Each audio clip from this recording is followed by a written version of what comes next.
Welcome back, Red Spotters, to the Red Spotlight Podcast. I'm your host, Alexis Soto, joined by Mr. Peter Martinez.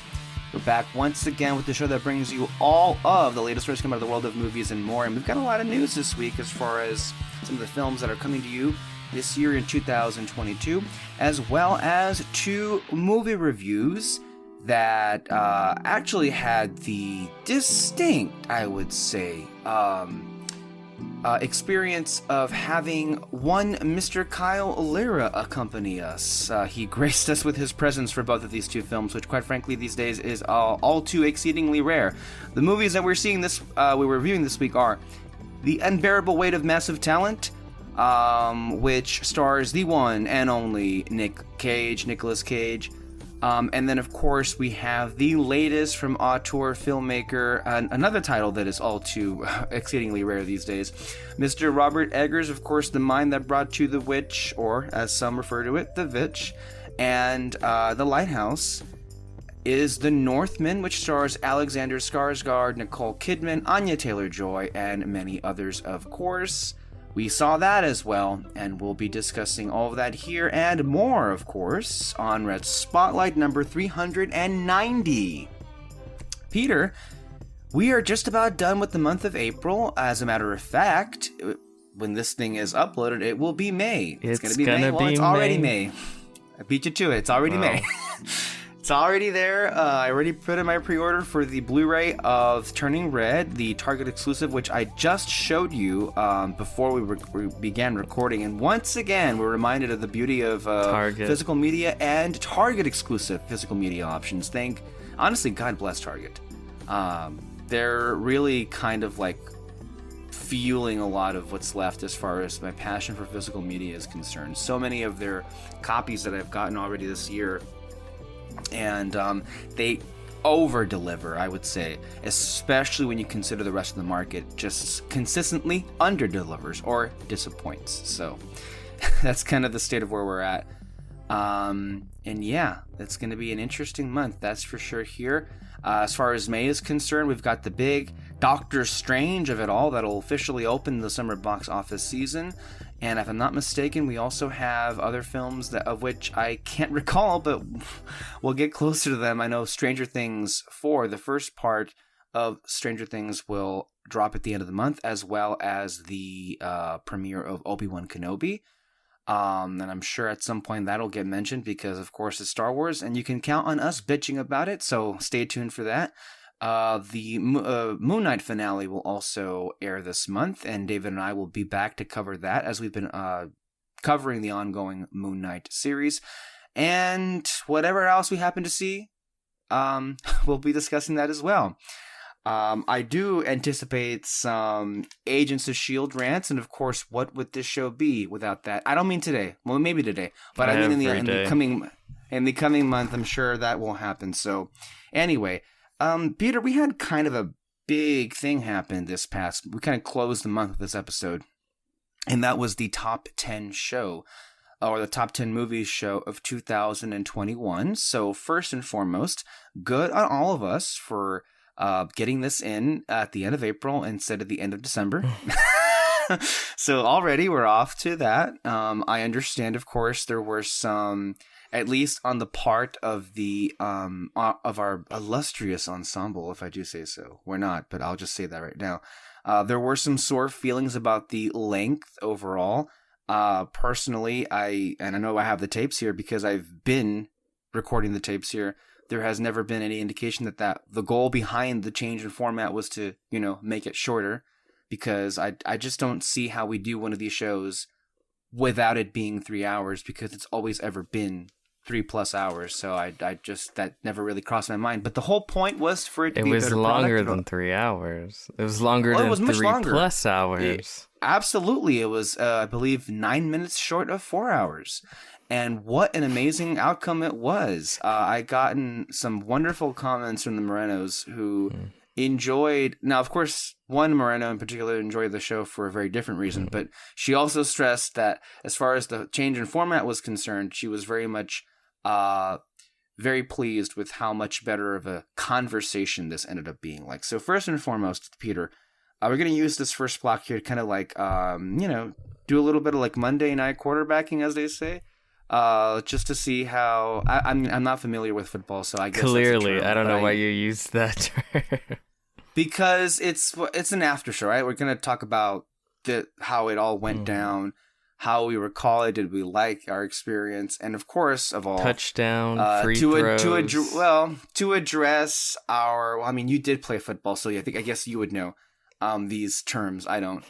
But the whole point of this discussion is to have an after discussion on how things went, like some of our biggest surprises, and then of course to address the elephants in the room, because at least from my vantage point, it was quite a clusterfuck. Pretty well at the end, but at the beginning, it seemed to be going pretty well. Like everybody was like unusually getting along with like, and we were all being so complimentary toward each other's like selections.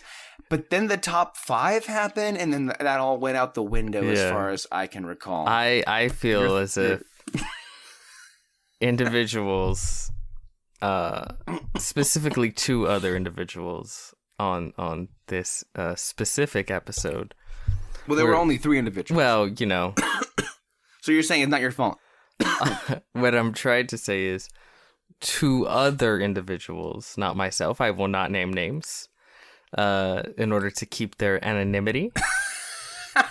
But they were insanely hostile, unnecessarily so, towards some of my later picks. Why? I don't know. I could say the exact same thing about, I'm not naming names, but it's not me, about one of my picks toward the trajectory. Toward the latter end of the show. So I think that is all well and good. Well, I guess. It was entertaining, that's for sure. To me, there were quite a number of surprises. I did not anticipate a lot, actually, of what Kyle had put down. I didn't know he was that into Shakespeare. So that he put in The Tragedy of Macbeth in the top 3 was quite the surprise. Yeah. I should have expected that fucker to buy into Coda all the way. And I hate, framing it this way, because I like that film so much. However much I like the movie, I very much also hate the response as far as the awards are concerned. And I don't know if you could tell when that whole thing was happening, when he revealed that Coda was, I think, number 6, how much I was biting my tongue and how much I could have said but didn't say. As far as, what he was putting down, this whole idea of, well, first of all, it made him cry and it made him emotional. I just wanted to vomit, because that's the exact same line everyone who has adores the film just says. And I'm sorry, but making a movie that makes you cry isn't enough to. It isn't enough alone to justify the praise it's garnered. And the idea that he would put that over a James Gunn movie, I think completely calls into question whether or not he's even a fan of James Gunn at this point, considering when you put that against him just flat out refusing, and by the way, not just refusing, but is bothered by the fact that it is repeatedly mentioned that he hasn't finished Peacemaker. What?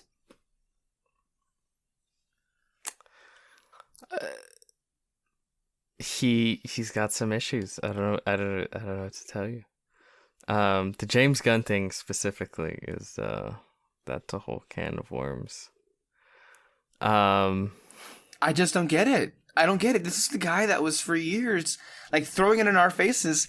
Nobody was a bigger Gunn fan than he was. What happened?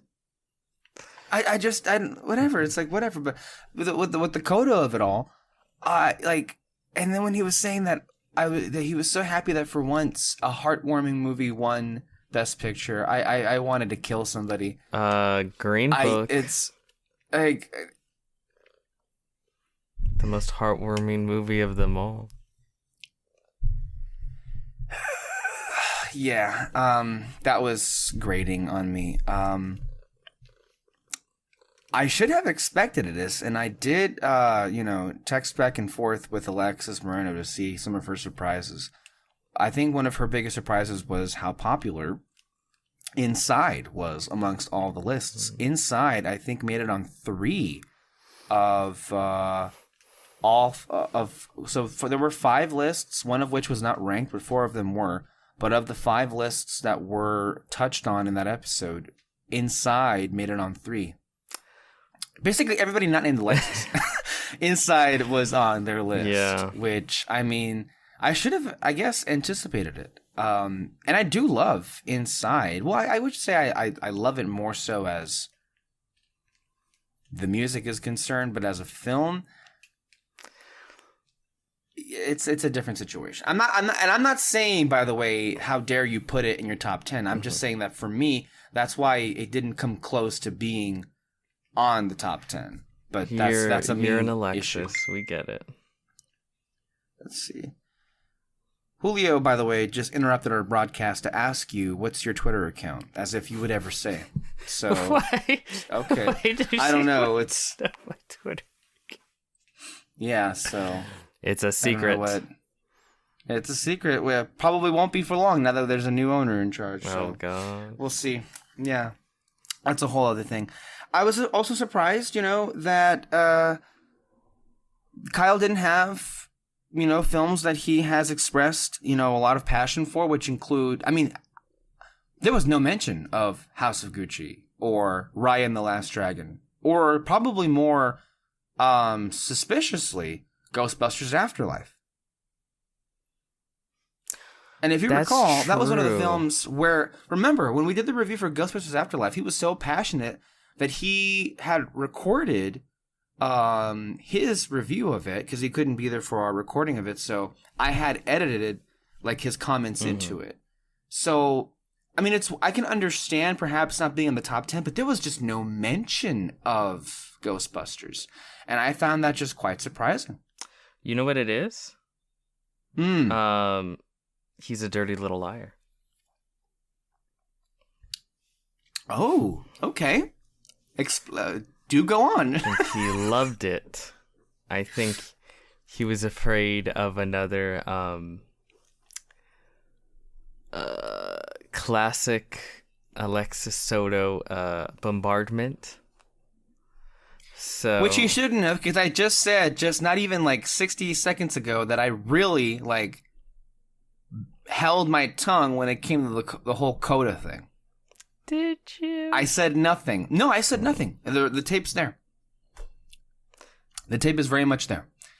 Although I'm not even sure why I attempted doing so, because in the end, it ended up devolving into what it always does.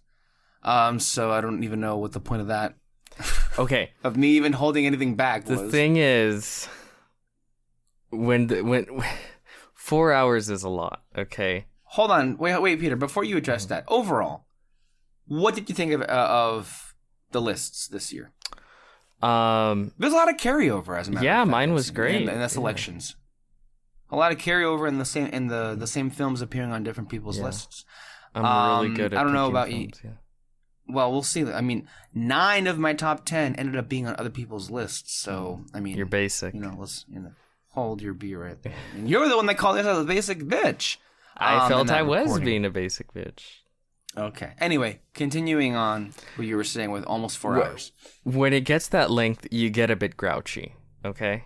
You get a bit punchy. Get a bit punchy.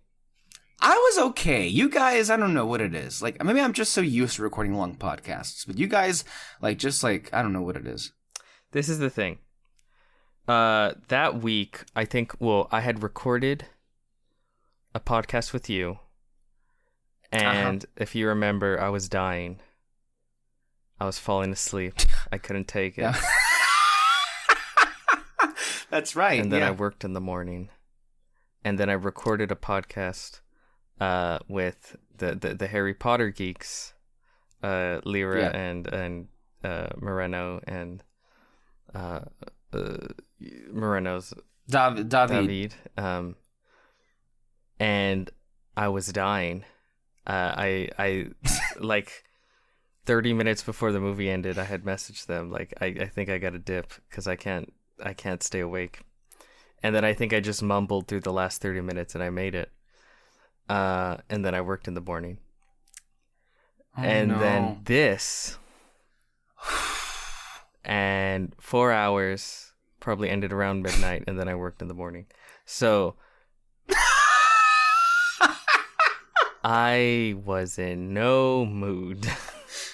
Well, I wasn't. I wouldn't say you were grouchy by any means. And if I'm being quite honest with you, if you listen back to the recording, top 10, I mean, I don't think you sound sleepy in the least.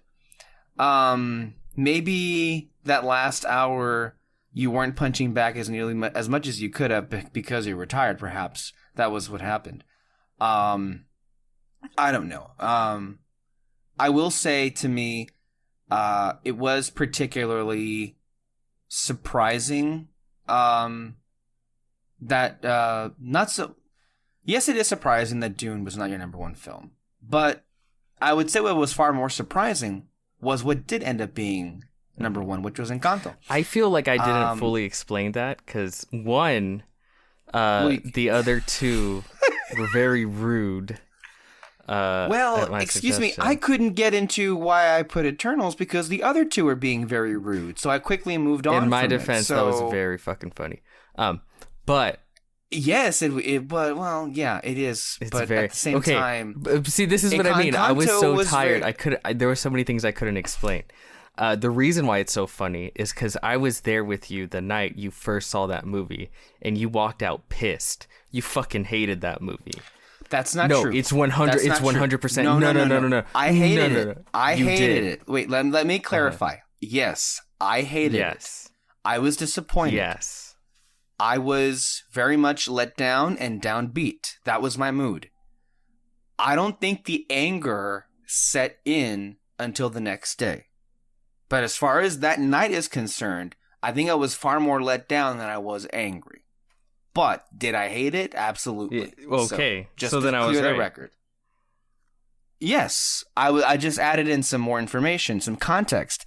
But yes, you were correct. Continue with what you were saying. What you find so funny about that. I find it funny too because admittedly, this is strange all around. This particular movie and my reaction to it, and as far as my evolution with it is. It's never happened. That's very fucking funny because, again, I walked out with you. You're in a pissy mood. You're like, well, what a fucking waste of time. And da-da-da-da-da. Like, you just... I didn't say that. Basically, you did. You were so pissed at that movie. And then we did the review. And then I was like, well, hold on. There's some good stuff here. And then, of course, Moreno was like, Barry Keoghan, and... in that exact same voice. And then you're like, well, maybe I'll watch it again. And then you became obsessed with the film. No. That's not true. Let's backtrack here. All right, let's backtrack. So what happened was I ended up seeing it a second time. I basically had to force Kyle to see it. Yeah, remember how we all agreed? Mm-hmm. So I forced Kyle to come with me to see it that Saturday. Now that was before any recordings took place. That same day, when I saw Eternals a second time, I recorded the Fantasy Fair review, which coincidentally, I think ended up being the last Fantasy Fair review of that year. Ever. So I don't know what happened there. But anyway, that night we did have the recording, and I did have a discussion with Kyle and Alexis. And that moment, so what happened in that second viewing, kind of I was like, wait a minute, this is a lot less terrible than I recall it being. And then I discussed it with Alexis, and then she was saying some things that made me go well, you know what? This is good. But I was still well, there are some things that are quite bad here. Mm-hmm. Then the next day, which was Sunday, you and I had a discussion. And then you had a particularly surprising take on it. And that was that you actually enjoyed it. And that's not what I was expecting. And so when we had that discussion, the more and more you and I were talking about it, the more and more I was like, fuck, maybe I need to see this again. And at that point, I had already seen it twice. And so you and I had made arrangements to see it again. Which, I mean, that would have been your second, that would have been my third time. We went to go see it again that same week. I think it was Monday or something. There was an opening, we took it. And then we saw it. And then ultimately you were reaffirmed that, yeah, I like the film. Not any higher than any lower, you like the film. At me, I was like, well... You're like, it's a revelation. No, it was that Citizen Kane stand up and clap meme. Well, no. It's a revelation in terms like, well, you know what? Fuck, I actually do like this quite a bit. So it went from like hating it to like questioning it to liking it, okay? So that was back in November. Then in the subsequent months, there was like a period of like when it came on Disney Plus, saw it a couple more times, saw it with the, the making of on Disney Plus as well as the audio commentary, and then just continuously living with it. And then fast forward, we get to, last week. And then you were saying with like, what else makes it funny? Well, no, that's the whole part that makes it funny, because it's not even like it cracked the top 10. Like, oh, if it's like, oh, it comes in number 9. Okay, you know. You could see it coming. I could say that. It's like, well, it's still a little bit funny to go from walking out like, this fucking film to cracking the top 10. To crack the top 10 is one thing. Number 3? Yeah, that was funny. Number 3? That's very funny. But you have to understand, that's the exact reaction I had. Because before, I'll be honest. Like, you had who did this? Who wrote no, I guess. No! But that's exactly what it is. Like, it was, I think, going to be in my top 10 no matter what. But there came a decision around early to mid-March where I was like, okay, getting serious about all of this. And I was looking at the films, just basically on my phone, just staring at the Letterboxd ranking and just like nonstop thinking about it. And I was looking at Eternals. And this came immediately after the commentary and watching it again for I don't know how many times. And I felt like my hand just like move on my phone the position. I was looking at Eternals, I was looking at Dune, and I was looking at Suicide Squad. And I'm thinking in my mind, like, are you fucking crazy? Are you thinking what you're thinking? Like, are you really going to put the Eternals movie above Dune and the Suicide Squad? Do you have any idea? Do you have any idea how like crazy people are going to think you are if you do that? Rightfully so, yeah. And I agree with you, rightfully so. But at the end of the day, I just went ahead and did it, and it's stuck there. And I feel like ultimately, the list that ended up being, as far as the films in their ranked position, is ultimately what I thought was true in my heart, and that's ultimately all I can say about it. Now, more so, yes, it's funny because it's never happened. This just complete turnaround in a film that I hated the first time, and I just I love completely. And I feel like whatever like critique I had, and I had a lot of them, and even so, the recent critiques, I don't care anymore. I just don't care whatever they were. I just completely accept this film, warts and all. I think it's great. No, yeah, I feel like what I was trying to say in that last hour was, it's a reminder of like movies that are not necessarily perfect, but in particular, it's a reminder of how much I love the blockbuster genre. And while it's not perfect in this regard, it does go for things that a lot of them don't do. And I think in some scenes, particularly, it does succeed. And to me, the more I sit with the film, the more I just come to understand that it's just so completely underappreciated, and dismissed, which we've discussed at length. But to me, it kind of stands as a wake-up call to just be far more open to movies and be far less, swayed by any kind of first initial reactions, if that. So much so that lately, I've kind of not bothered. I don't look up reviews anymore. I don't know if I told you this. Like, I just don't.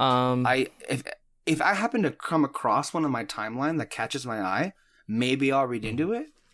But no, I don't really like care to read reviews. I just kind of I hear the buzz or lack of it as far as it's concerned. I hear some things here and there, But ultimately, I just kind of go into a movie cold now. Well, like, there hasn't really been movies recently where it's like I'm overtly concerned with the Overall quality, potential quality of the film, right? I usually look up movie reviews when I'm worried about the potential quality of a film, because I know with blockbusters are meant to be, they're like the fast food of So it's like reviews matter when it comes to those films, specifically for movie reviewers, because if it is a good blockbuster, it will get good reviews, and usually. There's always a caveat, okay. But, that being said, like with the Batman, right? I was like, ooh, can't wait to see those reviews. Because, yeah, like, that gives me, I do think it gives me a certain level of insight when it comes to those kinds of movies. But a lot of the movies that have come out recently are just like the kind of movies where you go, damn, that looks interesting. I'll go watch it. And, like, that's it. Like, that X movie. I knew literally nothing about that fucking movie. I think I heard like, oh, it got some good buzz. Oh, like that, but that mostly that was it. Like, yeah. I knew nothing, and that was a fun time. Yeah. Even like The Northman or Unbearable Weight of Massive Talent, just a lot of these films where it's like, I was so sold on the trailers. I didn't need it. I didn't need anything else. I didn't want anything else to kind of like have any kind of influence on me, Yeah, for those kinds of films, it was just this thing of like, yeah, I'm gonna watch that, and like that's it. And then the reviews kind of don't matter in that way. Like it's the same way with like that Men trailer by Alex Garland, the new film. I know who's making it. I saw the trailer. I'm gonna watch it. Am I gonna see any reviews? Probably not, because it's like no. So I get what you're saying. So yeah, there's that into it as well. But yeah, there's just so much respect and appreciation for the movie that I have, and so like at the end of the day, it definitely was like top 3 for me, and I put it there. And yeah, I know it doesn't hit any at all for a lot of people, and again, that kind of like makes me want to root for even more so. Kind of like with Matrix 4, it's like that film. Again, that's a different thing altogether, where it's like it kind of exists as like the antithesis of what most people want, and I'm kind of glad it does that. So I'll be there to root for the movie in that case. So yeah, it is funny, that is true. Even funnier that it's top 3, but I think in retrospect, if you look back at the weeks and how many times it was mentioned, I don't think it was all that surprising. By the way, I will bring that up again later on in the show. But Encanto was one of those things, and you wanted to no, but this is for me to segue into what you wanted to have. You had some things that you, I guess, unresolved thoughts that you wanted to put out there. Well, I mean, I basically said during the review, but I was getting so much death stares and just disgusting. I was not giving you a death stare. I was just no, I wasn't. I was bewildered. I was more so bewildered. Kyle, however, was looking off into the distance. He was the one that was pissed at you. I was getting the evil eye. By the way, I do want to say, Kyle had no right, because I still don't understand why he included a film that he hates on his honorable mention over a film that he loves, which was Ghostbusters Afterlife. So, I'm putting that out there. Something wasn't, or didn't feel right when it came to that. But, my reason for including it, and I only very quickly said, is because for me, well, first of all, of course, I really like the movie. I love the film. By the way, Encanto did very well. I mean, it got mentioned on everybody's lists. Even Kyle, who hated it, put it on his honorable mentions. You and Moreno have it as the number 1 movie. I have to think David gave it an honorable mention, and so did I. So it's like Encanto across the board did exceedingly well. It was the number 1 movie of 2 of you, of 5. It's like, yeah, did very well. Even the guy that hated it put it on his list. The guy that hated it. Well, my whole thing was there are moments in the film that I think are, well, I don't have to think, I know, because I'm talking about specifically my experience, were emotionally moving in a way that no other film I'd seen that year was capable of moving me. And even though I had watched the film several times, 2, 3, 4 since it initially came out, maybe 5, probably not 5, but 4. Those emotional beats that resonated with me remained incredibly strong, right? So if it's like, okay, here's this film that I genuinely did enjoy a lot. I love the film. And it has moments that are moving me to a degree that no other film this year was able to. My hands are tied at that point. I have to put it at number 1. That's the way I felt anyway. And I agree wholeheartedly. I think that's ultimately what determines all of the films that are on the list and what position they are. And I think that, to me, what you just said about, what should determine like your favorite film of the year, Luca did that with me. Yes. You love little Italian gay boys. They weren't gay. Fish boys. Well. There were fish. Keep your fish in the closet. Anyway. You were saying? No, that's basically it. That's the elaboration, at least. Mm-hmm. But that's why I was like, well, I don't think it's that shocking. I guess. At least not nearly as much as the way you and Kyle made it out to be. Well, it's shocking from, obviously context is everything. And obviously, it goes without saying, and I think I had mentioned this on the show, a lot of the films, maybe even all of the films I had on my list would not have been choices if that had been the me from like 5-6 years ago. I don't think that the 2015 version of me would have appreciated. I think I would have liked a lot of those films, but I don't think I would have appreciated, much less loved, all of the movies that were on that list to the degree that I do today. Because I can say this, the top 10 movies of 2021 are some of my favorite movies ever made. Oh, for sure. They just are. They just are. I mean, just by default, right? Because they're on a top 10 list, but like I adore them. More to the point, though, and I think it's natural because obviously there's an evolution. The way certain films are, they're always continuously changing. It's just a matter of fact. But it's just interesting, right? So, like, you are perhaps the one that has enjoyed, in particular, Disney animated films. Not that you haven't. You have. Mm-hmm. But I would say on the whole, you've been far more critical as far as, like, the animation studio since we've been podcasting. For sure.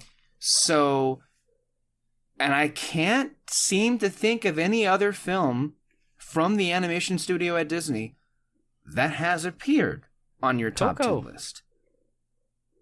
Was it on your top 10? It was on my top 10, yes. Well, that's not Disney, though. That's Pixar. Oh, shut the fuck up. So there is that's a distinction, my friend. That is very much a distinction. There's a massive Disney logo at the beginning of the film. Okay. All right. Anyway. Nevertheless, I don't think anybody would have ever guessed. Number 1. Disney animated movie. Peter Martinez? No, I don't think so. Hey, just make a good movie. I'll be there. They've made plenty of good movies. That's never been the question. The thing is, have they made a movie good enough for you? Sorry, I'll rephrase that then. Make great movies. Yes, there we go. There. That's like Catching Moonlight, right? Making a really great movie. Oh, yes. And Encanto definitely is. And so there is. But you know what? We've spent, what was it? The better part of, I don't know, 30 minutes talking about Encanto and Eternals, which only goes to show you the only person that really won was Alexis Moreno. Because those were the two favorite movies that she had for the year. So I loved her response. I knew it would be like her evil plan worked. And it seemingly did. She infected both of us and she got her way exactly. And even sweeter yet, both of which are films that didn't necessarily appeal to Kyle in the least. And so That's true. she got her revenge. Oh my god. It worked out perfectly for her. It did. So we were able to provide the entertainment she needed as she was making her trek over to the south of France. Yeah, she got deported. Although they sent her over to France, not Mexico. So that's interesting. Would you correct them? Well, Just be like, oh, you're sending me back to France. Oui, okay.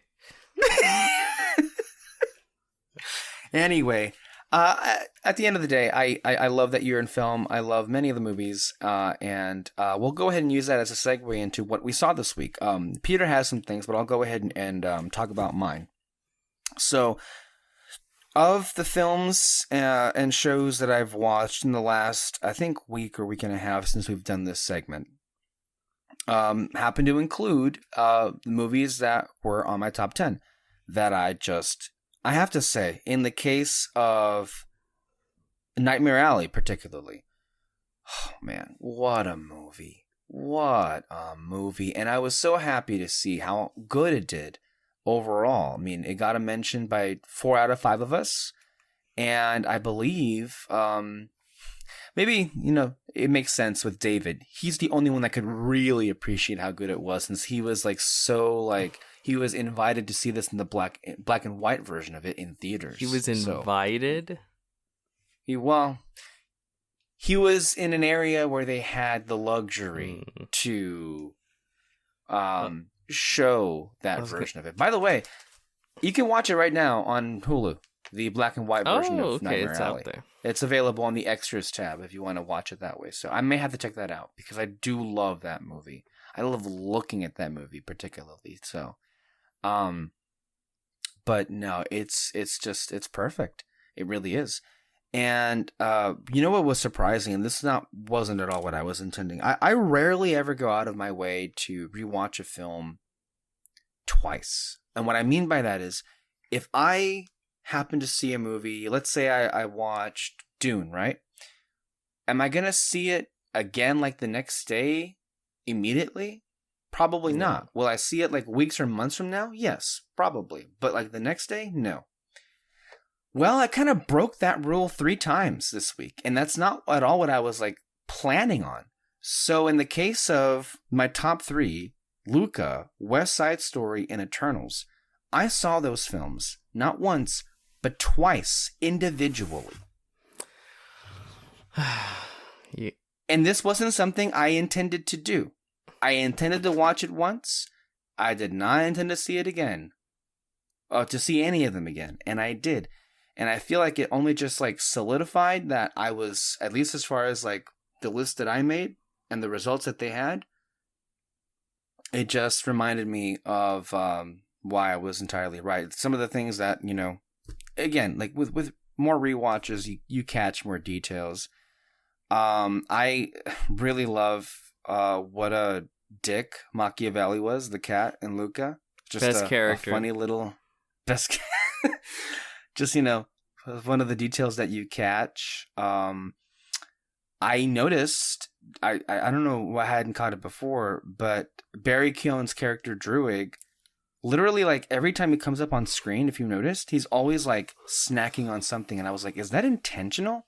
And then I heard that on the behind the scenes interview, that was just a thing that Barry would always do. He would eat on the set, and so they really couldn't stop him, and that just ended up like manifesting into the actual movie where the character, literally, you go back in the film, he's always eating something. It's because he's too so cool. Evidently, that is the case. And with West Side Story, it's just, oh Jesus, that movie is just so. It's the kind of movie where I'm just like so endlessly just like blown away with the direction of it, the choreography, the powerhouse of vocals. Just honestly, it's clearly I loved all three of those films that I watched them again. So there is that. Clearly, so much so. I also saw The Little Mermaid again. Yesterday, as a matter of fact. Why? It was random, right? Just like, okay, I need something to see. I have some time before I have to get going. So, what's nearest? Okay, I haven't seen this in a while. We'll put it on.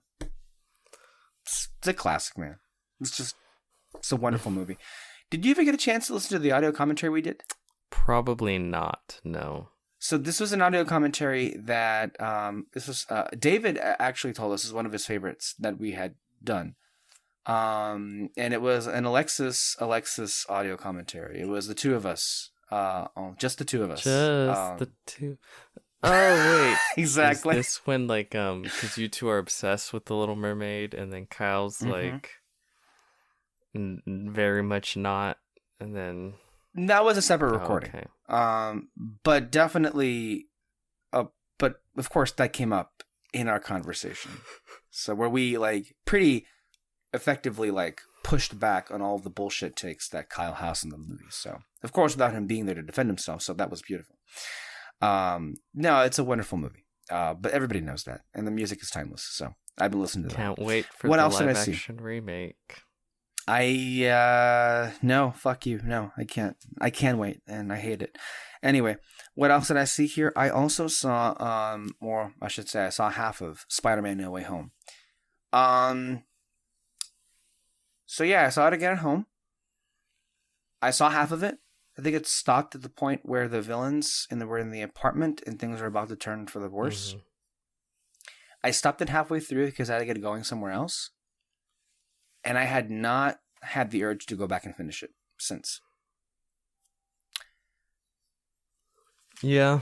I feel that has to say something, right? Like it says clearly something about how I feel, that I can't be bothered to go back and finish No Way Home again.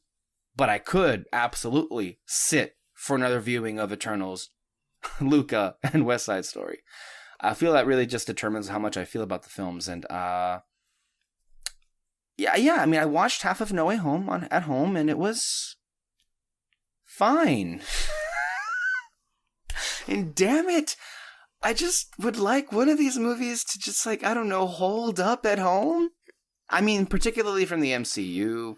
And good God, just imagine this. I really hated Black Widow. Imagine if I bothered watching it at home, how much worse that would play. Oh God.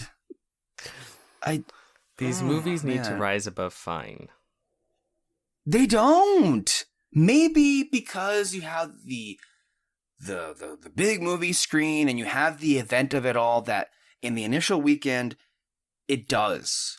But then the more you think about it, and then months later when you experience them at home, they just crumble at every turn. For me, Eternals notwithstanding. But for all of them, the rest of them, gosh, it's like consistently disappointing. Consistently. So that was annoying. What I also saw was weird, but I had seen this in like fragments throughout the years, but never in one sitting. A really wonderful, and it's actually known as one of the best behind the scenes making of documentaries of all time. I saw the beginning making of episode 1, the Phantom Menace documentary. And I remembered when I watched certain moments, I remember certain clips of it were featured on the Mr. Plinkett reviews, which everybody knows those are some of the most famous video essays ever created. Highly influential. At least they were. I guess now people have changed their minds, even though practically every criticism that the Plinkett reviews threw at those films were quite frankly beyond valid. But okay. People want to think that they're great now. let me tell you this. I've always loved the prequels. I love the prequels, but I don't love them as individual films. I don't love them because they're great filmmaking. They're not. Like, I think it's a great showcase, and everything that can go wrong did go wrong with that kind of filmmaking. I love them for very different reasons, obviously. Not because they're great movies, because they're not. I think they're great movies when it comes to the visuals. I think when as far as the craft is concerned, yes. On some, well, maybe more so on episode 1. Because then from 2 and 3, they ended up just being a blue screen. But I think for me, like, you really do see, like, George Lucas did his best. That's for sure. Certainly did that. He did his best, and he went out of his way to make a movie he thought people would love.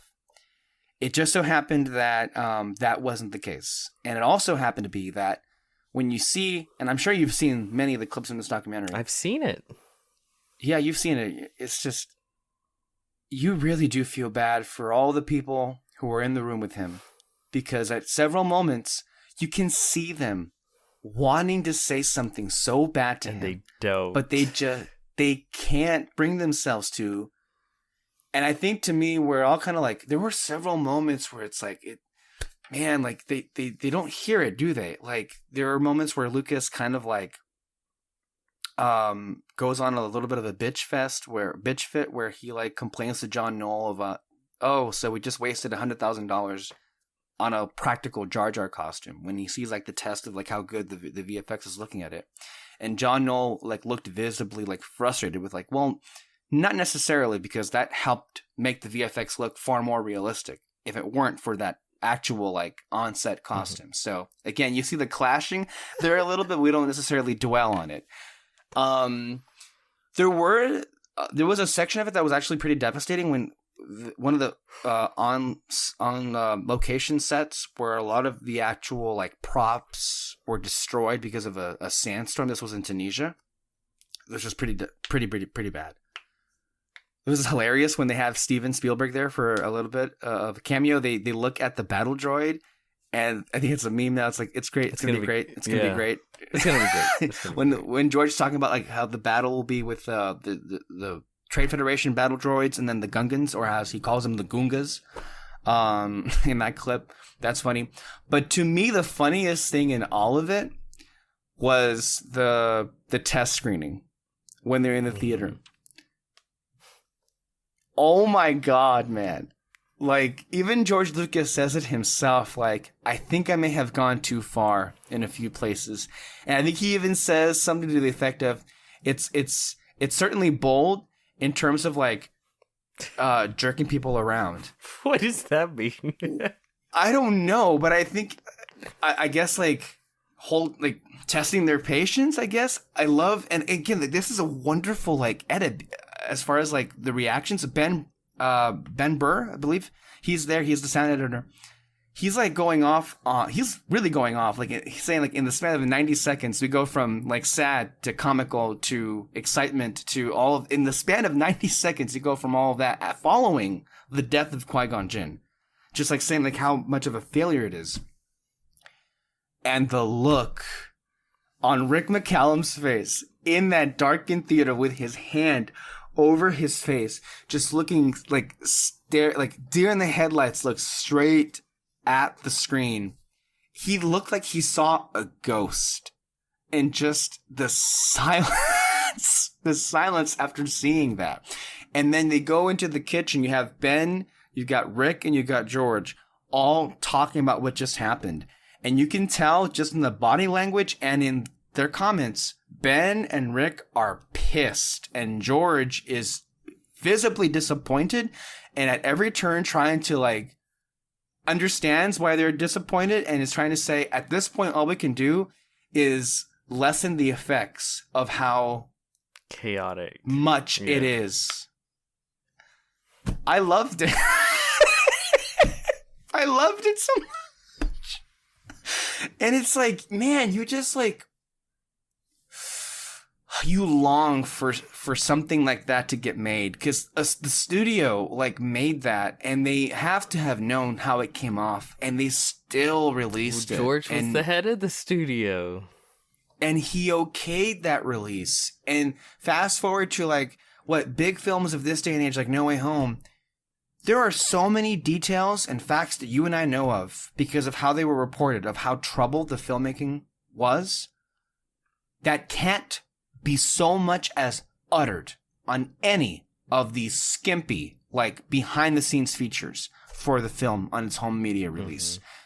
It just shows you the downfall in behind-the-scenes features, and it just, like, I hate it, because they control the whole narrative, and they, like, oh, everything was, like, planned, and it just comes off as inauthentic, because you see Tom Holland, and you see John Watts, and you see, you know, Amy Pascal say again and again that, you know, No Way Home was the culmination of the Spider-Man trilogy, and, like, this was the plan all along. No, it wasn't. And it's just so inauthentic. Anyway, the beginning was a great documentary. By the way, one of the things I did not know of, and this is quite shocking and it should not have been, was a scene in the movie where Ben Burr, after George leaves the cutting room, goes and they're interviewing him, kind of like back-talking him, saying, and he was kind of like frustrated, saying this to the camera. I did not know George did this. So, how do I explain this? George would intercut like an actor from a different take and edit them in to a scene they were not even filmed in. Like, let's say like Panaka, for instance. Panaka, maybe people don't know who this character is. Okay, in The Phantom Menace, they're on like the Naboo ship. You have Qui-Gon and you have other people while they're escaping Naboo in the beginning. You have 4 actors in that shot.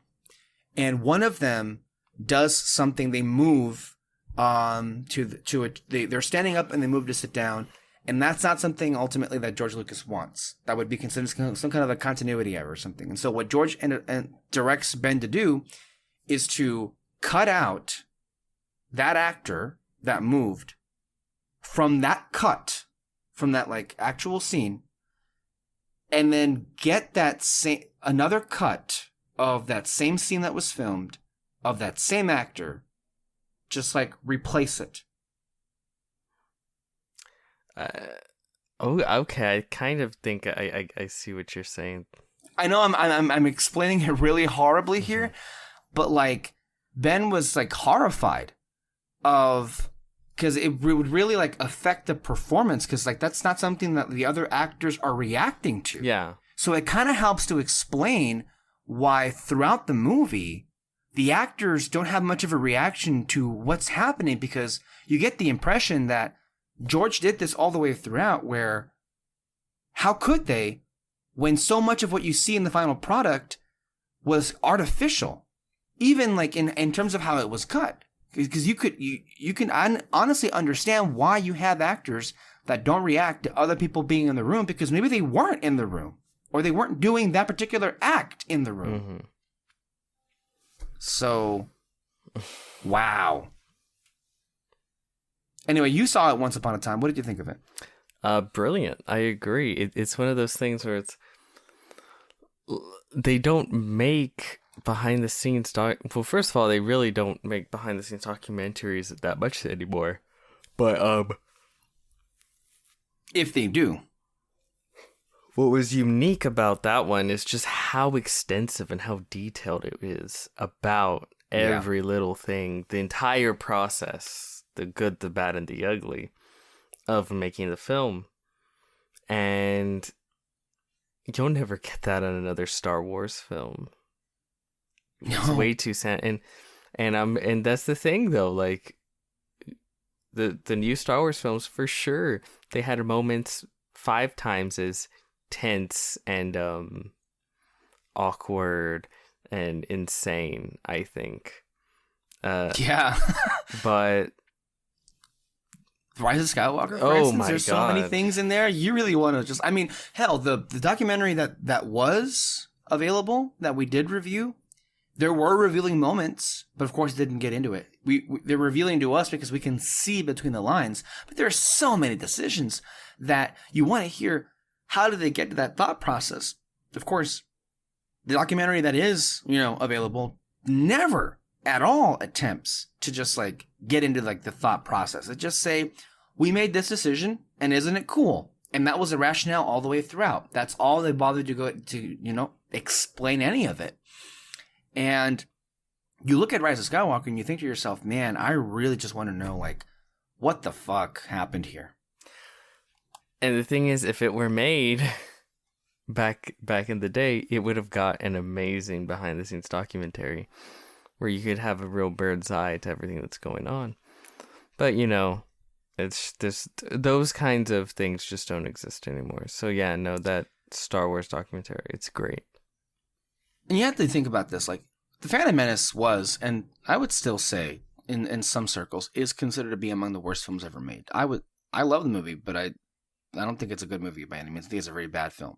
For many reasons, one of which, there's no main character. You cannot pinpoint who the story this is about. And I don't care how much like fancy language Dave Filoni like paves over it. That may have been the intent on George Lucas's part. That was not at all how it was executed. No. That wasn't there in the text at all. So I don't buy that as far as like, redeeming the film. You can redeem the idea of what the film was going for, but not the thing itself. Still, with all that being said, would you still say, and do you think it is getting to a place where it is widely considered to be the case that 9 is the worst of them all?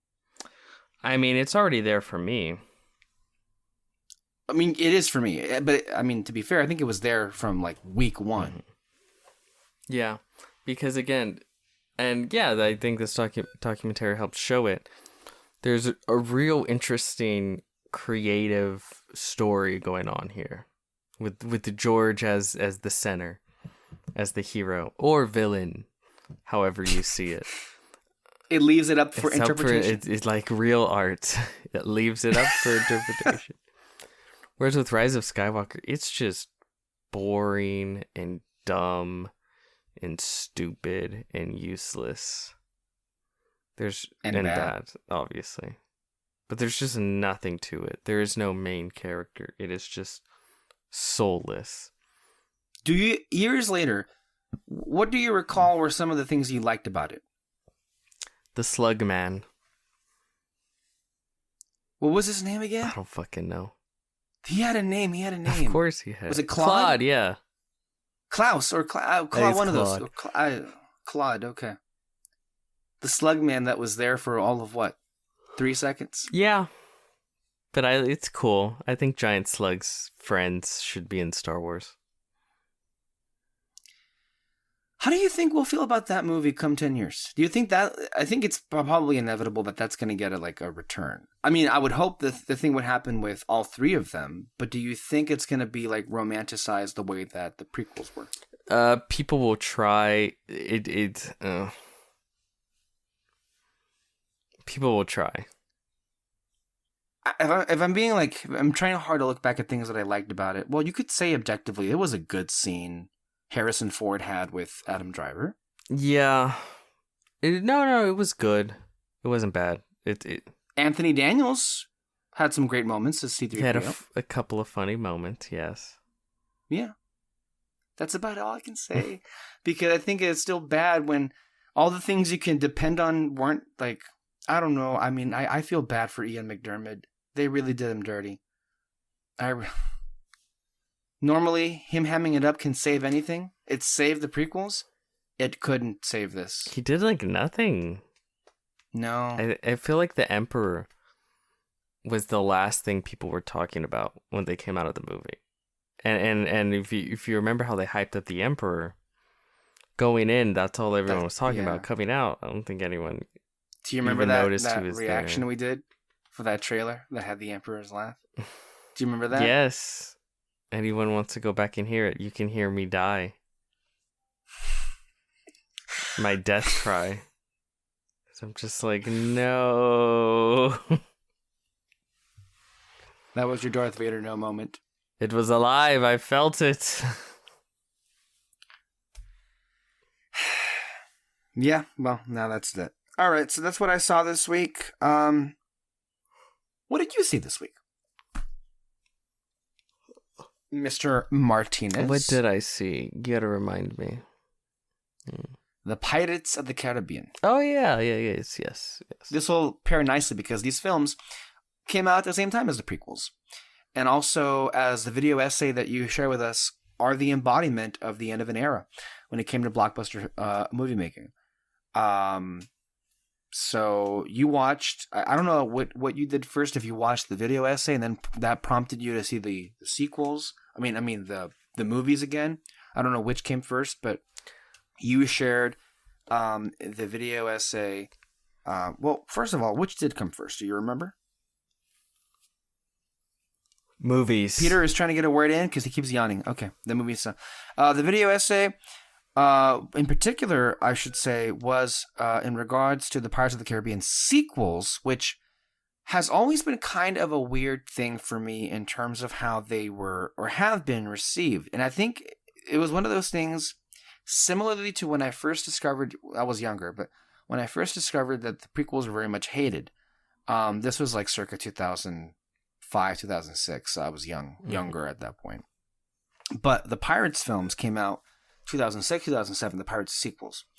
And at the time that I became much more like glued into the movie scene, which was 2013, 2014 with the rise of AMC Movie Talk, and I got to like know and be more aware of like people's opinions on movies, that's when I first realized that the Pirates of the Caribbean sequels, namely Dead Man's Chest and At World's End, were not looked at kindly. And that kind of like didn't track because I remember like living through them and I loved those movies. My family loved those films and those films made so much money. People were crazy. People loved them about them when they came out.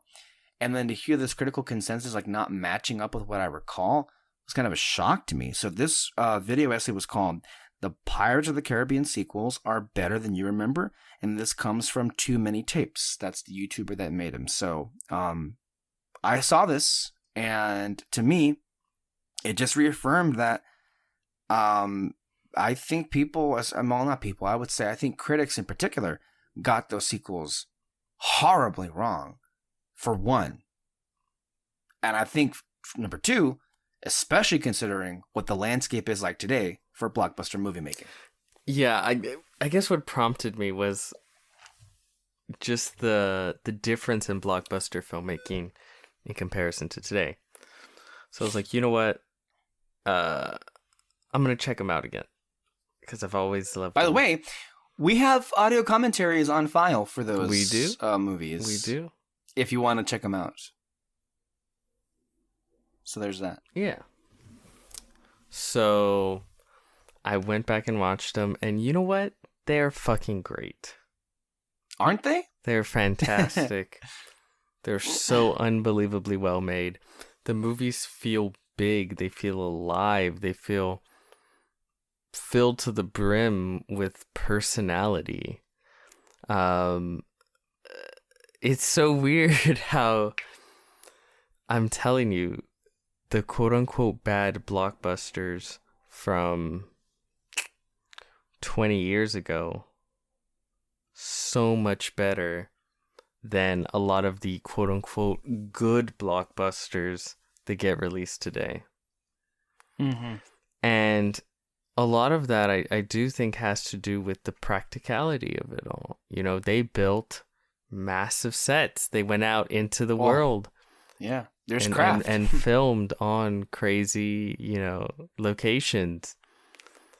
I think they built, for At World's End, they built 2 real pirate ships. Well, for both Dead Man's Chest and At World's End, and I remember this because, of course, I'm a Disney Channel kid.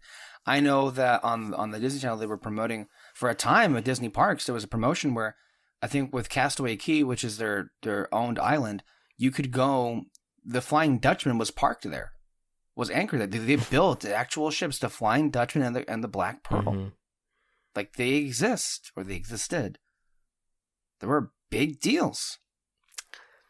In today's day and age, the actors would come in, swing a sword around in front of a green screen, in like some studio in Atlanta, do that a couple of days, and then it's like, okay, great, we'll figure out what is gonna be attached to this at a later date. We'll fix it in post. And the movie would feel so small and uninteresting. Yeah, and this is the thing. This is what drives me up a wall, right? Because specifically, Dead Man's Chest and At World's End were considered like bad blockbusters. Look at those Rotten Tomato scores. I know I don't put stock in those anymore, but for people who do, and if you like those movies, go back and look at those ratings. As far as the overall like aggregate of like critics that gave it a positive review, well, they didn't. Yeah. And I just majority did not. I just at this point, it's insane. It's insane. Like I really have, because at first it's like, am I being an old curmudgeon? Am I an old man yelling at the clouds, talking about how everything was better in my childhood? Maybe. But on this, I feel 100% confidence. Because, again, the idea that a superhero film like Spider-Man 3 could get such negative reviews, or even big blockbusters like At World's End or Dead Man's Chest could get bad reviews, in comparison to gets good to middling reviews as far as mainstream blockbuster fare. It's like night and day. So yeah, I rewatched the two films. So much fun, so great. Highly recommend. Yeah, highly recommend. And look, it's those films, I think to this day, are some of the best looking movies ever made. I mean, not just for all of the things that you just mentioned, but just from like there's a crispness to them that is just honestly like jaw dropping. But it's got all the right pieces that it's needed to just win out. And to me, like, I mean, I'm extraordinarily happy because I know even the Pirates community, or the Pirates fan base. I was gonna say the Pirates community. Yeah, I mean the fan base. I slipped up there. At World's End in particular is looked down upon as like the worst of all of them. I mean, thankfully there were other movies that came out that made it look better by comparison, but we're not going to talk about those. As the guy put it at the end, as far as like whether or not any airtime should be given to 4 and 5, the classic Barbosa line came in. I'm disinclined to acquiesce to your request, which means no, we're not talking about that. But for me, At World's End has always just been, to me, like, it's an epic to me. I mean, it's always been one of my favorite films, just for the pure scale of it all. That Maelstrom sequence, one of the best things ever put to film. That's how you do a third act. Wow. Remember when blockbusters felt that big? Felt like they were swinging for the fences? At World's End is one of the most expensive movies ever made. Ever made. At one point, it was the most expensive film ever made. But you see every dollar on screen. Yeah. Like, they don't just kill the main bad guy. They fucking slow motion annihilate him in his ship. You know? Yeah. It's just good business. It's just good. No, there's a lot of underappreciated aspects. I mean, Pentel and Rigetti, what's his name? Gibbs. All the villains, when you got, of course, Barbosa. Tiadalma. Tom Hollander's performance as Cutler Beckett. And, of course, Davy Jones, which probably, I think, to this day, is the most realistic CG character ever made. This was 2006 we're talking about. We're now in 2022. Like, that alone should tell you how I don't know. Like, it should tell you, like, the era that, you know, followed the movie making aspect of blockbusters has just not evolved and maybe just devolved. When it comes to how they handle effects, I would say yes. Because, goddamn, those effects are seamless in those movies. They're perfect. Perfect. So seamless. Yeah, man. It's just like, where did we go wrong? That's what I Kids say. These days. I know. So anyway, what else did you see? I think that was it. Okay, well, if that's it, let's go ahead and get into the news. And I think it's appropriate because I think, well, this first bit of news will feel like a natural segue because it involves a movie that we're going to see this week, which also happens to be a blockbuster by the studio that makes only blockbusters, or the blockbusters that anybody cares about these days, and that is, of course, Marvel Studios, and that is, of course, Doctor Strange and the Multiverse of Madness, which just so happens to be directed by Sam Raimi, who directed, of course, Spider-Man 1, 2, and 3, all of which, and I mean all of which, are great movies. All of which. Yes. I said all of which. And I want to open this whole thing by extending a very polite and cordial fuck you to Peter Martinez. Oh, okay. That's how we're starting this. Because I blame you and you alone for getting me to feel any kind of hope and or excitement for what we're going to see because of some comments that were made by Mr. Raimi himself through an interview. And it basically like confirmed from day one, Peter, you called this from day one. And you were right, and you yourself allowed You yourself allowed yourself, yes, to be excited about it because, admittedly, we've been seeing that from a direction standpoint, the film looks beautiful and it looks exciting and interesting in a way that most Marvel films cannot and have not. And you would be forgiven for thinking, well, maybe Sam Raimi did make a Sam Raimi film. And that's what single-handedly has been making you and I feel like, well, maybe we've got something here going. And then some comments were shared. You shared them. And, well, here they were. Well, Doctor Strange 2 is less a full-on original work of mine than it is a continuation in the Marvel pantheon of continuing stories. So my job really was not to make something outrageous and just about my sense of humor. It was really more about adopting, as a filmmaker, a storyteller, to the Marvel sensibilities.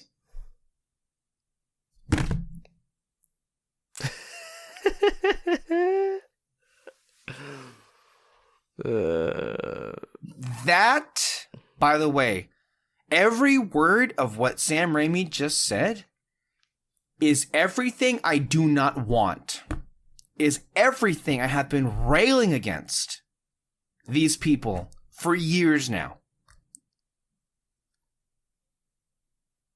Why?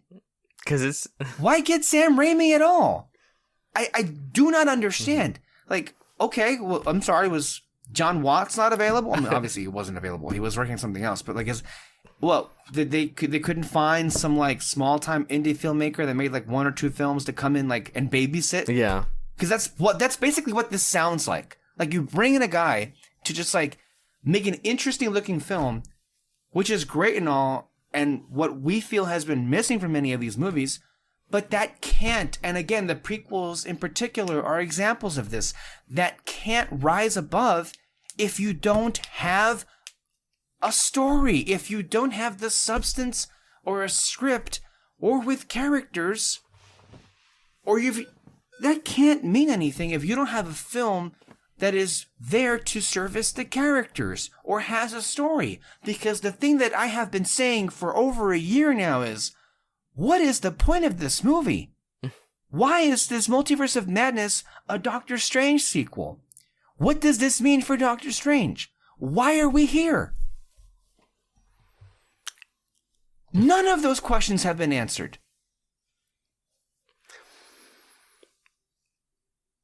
Thank you, Peter. You made me hate myself again. That's honestly great. What a superpower. Oh, just you wait. No, but I mean, honestly, you feel the disappointment in this as well because you shared it with me.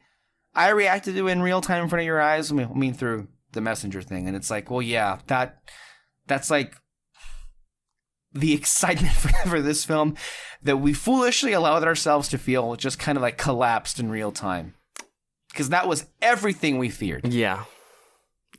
And again, could I end up walking out of Multiverse Madness really loving it? For sure. Still a possibility. That being said, what I wanted to hear was Sam Raimi come in and be like, oh yeah, this is my movie, you know? This is the story that I want to tell. Clearly, this isn't the story that he wanted to tell, but his whole thing is like, it's not my job to tell this story. This story's already has a storyteller. So I'm just coming in and shepherding the visuals and the story that I already have on paper and really trying to max that stuff out. Which would sound great if he was directing an episode of a TV show. True. Like how that normally is in the TV world, you know? You have wonderful actors and, TV directors that make great episodes of television. This is supposed to be a film where the director is the creative force behind everything. And this is yet another example where Marvel Studios cannot.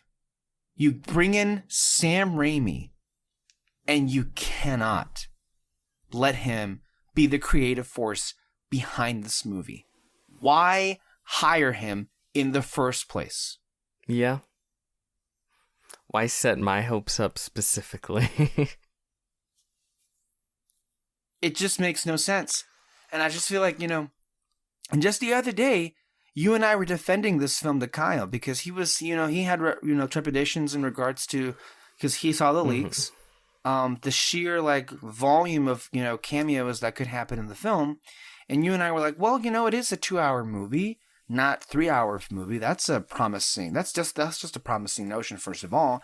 And it's Sam Raimi. So, these were things to suggest that perhaps he did have more control as far as the movie is concerned. But then he comes out and says this, and you're like, well, all right, never mind. I mean, it doesn't throw everything away. It does look far more interesting. There are extras. There are sets. There is color. There's interesting designs. There's wonderful camera movements. That's going to make the film, that's obviously going to elevate it, for sure. Yeah.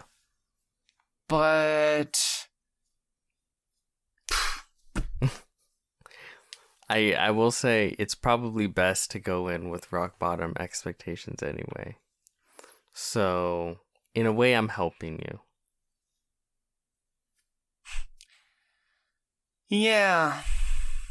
I don't know, man. I should be looking forward to Thursday, which is when we're going to see this movie. And yet I can't help myself just being worried. Either way, you get it over with. I don't know if that's necessarily true because we're going to have to live with the ramifications of this movie. And that's going to be... I'm not expecting that to be fun. And I think... So, I had said this to you months back.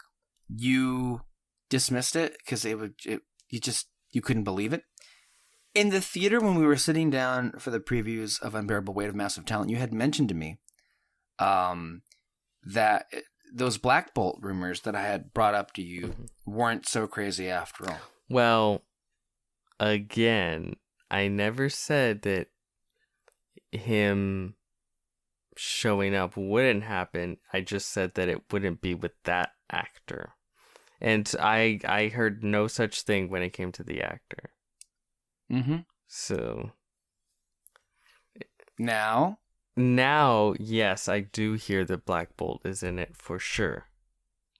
But particularly Anson Mount. yes. Right? Anson Mount from the Inhumans TV show, probably the most disastrous project that Marvel has been associated with, maybe ever. Yeah, for sure. Didn't Feige say they can't even shoot in Hawaii because of it? Somebody did. Somebody did. Yeah, that's for sure. Yeah. Ridiculous. And that alone was reason enough for anyone to be suspicious of a rumor that would say an actor associated with that TV show would be asked back to cameo in the Multiverse of Madness. To me, it's still really hard to believe because, but we'll see. We'll see. We will see, but let's dwell on this real quickly. Why? Why? Why? Money. No, I mean, I know the why of it all is money, but if you're Kevin Feige, and if you're looking at you're constructing this piece of your universe that is going to be a showcase for multiversal shenanigans and the opportunity to invite back anybody you want of the Marvel pantheon of all the other films that predate the MCU and sure TV shows, of all the things you could do, why this? I think the reason why Sam Raimi picked it is because he wanted to test the waters. He wanted to see if he could go back into. That's not what I'm talking about. I mean Black Bolt. I blacked out. I'm sorry. I'm saying if you're Kevin Feige and you have a list of characters you want to have as cameos. Oh. Where do you go to Black Bolt of all things, particularly Anson Mount? Again, this comes from the Inhumans property, which he despised because at one point in time he was, held at gunpoint to make a movie. That's why. This, if anything, is the embodiment of his hatred for Ike Perlmutter of all things. That's why I said, I think. Well, the reason why I have Black Bolt is because he's part of the Illuminati. So right in the comics. Yeah. Now, whether you keep the same actor, a part of me could say just it's easy. One already exists. Just put him in a costume, right? Mm-hmm. But another part of me goes, no, fuck that. He didn't do it. Because I think you're running on the assumption that 100% this is the actor. The same actor. It's going to be the same actor. Mm-hmm. I don't buy that yet. You still don't buy it. You still refuse to buy it. Yet. I don't know. You could say, well, I'm sure this is the case, right? He's from a different universe. Technically not the same Black Bolt. That was your out. Let's just say no, for but the I'm sake saying of for you. Well, yeah, look, for the sake of quote unquote continuity or lack thereof, we know that Feige has never once cast a main character for that was recast, shall we say, a main character that was used in the Marvel Entertainment stuff. Not once has he done that. He's never, jumped the gun and done that. This could have been an opportunity to do that because you have the whole multiversal aspect to it. So this wouldn't have been much of a difficult thing to do to just get somebody else. But the idea that, okay, well, if Anson Mount is the Illuminati Black Bolt here from a different universe, I guess would that be a way to just officially quote unquote have that whole Inhumans TV debacle not ever in the MCU. Like, that happened in a different multiverse universe in the MCU. I mean, and that's his way of like, this is my chance to just like disassociate myself from that forever and ever. And if that's the rationale, then I buy that. I don't know how that rationale exists by getting the exact same actor. Well, because like that actor would be from a different universe, right? It wouldn't be in the MCU proper. Oh, right? Yeah, for sure. It's not technically in the MCU. It's in the multiverse. I mean, it's in the MCU multiverse, but not necessarily in the MCU as far as the movies or the Disney Plus shows are concerned. So, if that's the rationale, then I buy that. So, are you okay? I think you're already falling asleep. I'm sorry. I have an issue. I don't know what's going on. I know it's a thing. But then of course, how does that affect the Agents of S.H.I.E.L.D. of it all? Well, this is the thing. First of all, wait. there are two big things. Yes, go ahead. Okay, go ahead. Because this is what I've been trying to say. You are very, very what's the word? Affected. Let's say affected.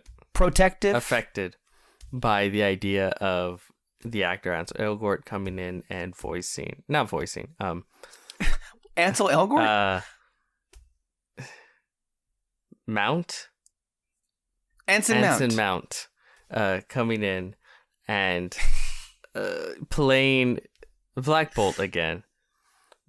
But when the same thing happened with the Daredevil actor, you were very quick to go like, no, wait a minute here. This does not mean that it's the same character. That this does not mean they come from the same universe. This does not mean anything, and I repeat, anything has been confirmed. If you don't believe me, just look at all these Agents of S.H.I.E.L.D. channels for some reason. Why can't you take that approach here with Mr. Mount? Well, there are a couple things that complicates this. For one, in No Way Home, that version of Matt Murdock, first of all, had no, like, the multiverse aspect of that film did not affect that character's appearance in the movie. Whereas here, the character of Black Bolt in Multiverse of Madness sits on a multiversal council. That's true. The Illuminati.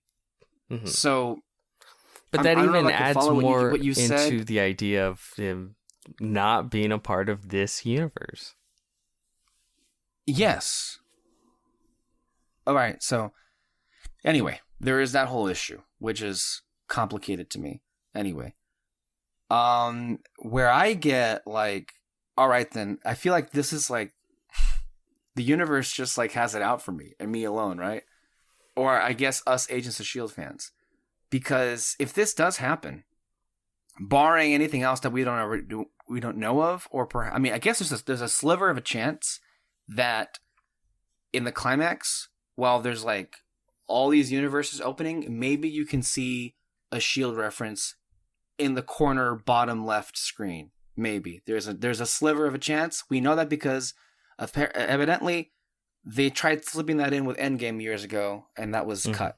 So we'll see if that's the case. But barring that, you're telling me now there would exist come May 5th or 6th that the Inhumans TV show will have some sort of like on-screen representation in the films before Agents of S.H.I.E.L.D. That's the thing that I can't quite like understand here. And it makes me feel like, okay, is like somebody doing this intentionally? Because you really can't make this up. Well, it's not intentional, clearly. I think even Feige has said he has some love for that stupid piece of shit show. To me, I guess, it is just insanely funny. I guess that's my biggest takeaway, is how funny the situation is. And I can't wait to see the movie with you. Because I don't deny that it's funny. That I don't deny that it's funny. And he shows but if up, we're being serious about this, it's just like, but why though? Like, why does this keep happening? Why does this keep happening at every turn and at every opportunity? At every opportunity, though, still nothing. Like, think about this. The Multiverse of Madness. Think about how many Easter eggs, how many cameos will be in this film. All right?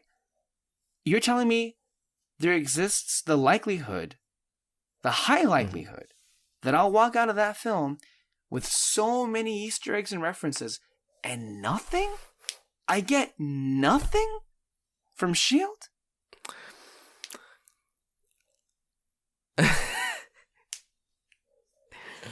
You can't even give me. Like, I'm just asking for. We're asking for crumbs. You can't even give me crumbs. That is the way the cookie crumbles, my good sir. I just like. I'm sorry, man, but it's just like it just. Whatever. I mean, it's funny, but it's just. Ultimately, it's just quite sad. Anyway. Quickly, other things that happen. Avatar 2, they released still images. They're doing this thing where the trailer for the film will happen, I believe, with Multiverse of Madness. So I guess we're going to be seeing that in theaters. What are your thoughts about this project?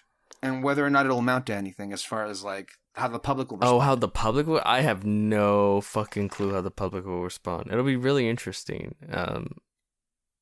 But honest to God, I have zero clue. James Cameron makes fantastic films.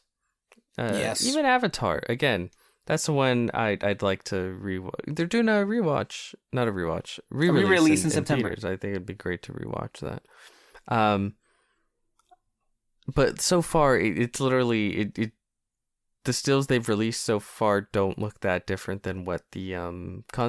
It looks like concept Avatar art to me. was? I don't understand Yeah, what Kyle yeah. was talking. It looks the same thing. Like, okay. All right. Whatever. All right. I'm curious. I'll give it that. I'm curious to see what it is. It's hard to be excited, though. That's just me.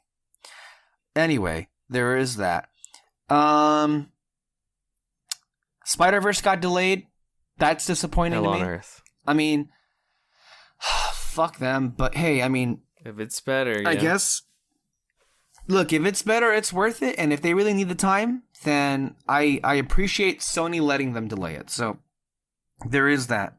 Also, with Spider-Verse delayed, and I know this may be like, this is a preemptive like proclamation, but with Spider-Verse officially out of the calendar for 2022, it's hard to see everything everywhere all at once. By the way, a film still in theaters. By the way, a film that you should absolutely go out of your ass right now and get off your ass and go see. 100%, yeah. It's hard to say how that movie does not end up being my favorite of the year. It's already set in stone for me. I can't run from it. So there is that. John Watts has left Fantastic Four. I didn't care about John Watts' Fantastic Four. So seemingly on the surface, that's a win. But but think about this. That only increases the likelihood that they're going to go to, what's his name? Peyton Reed. Oh, God. Which is a far worse choice. Out of the frying pan and into the fire. Basically.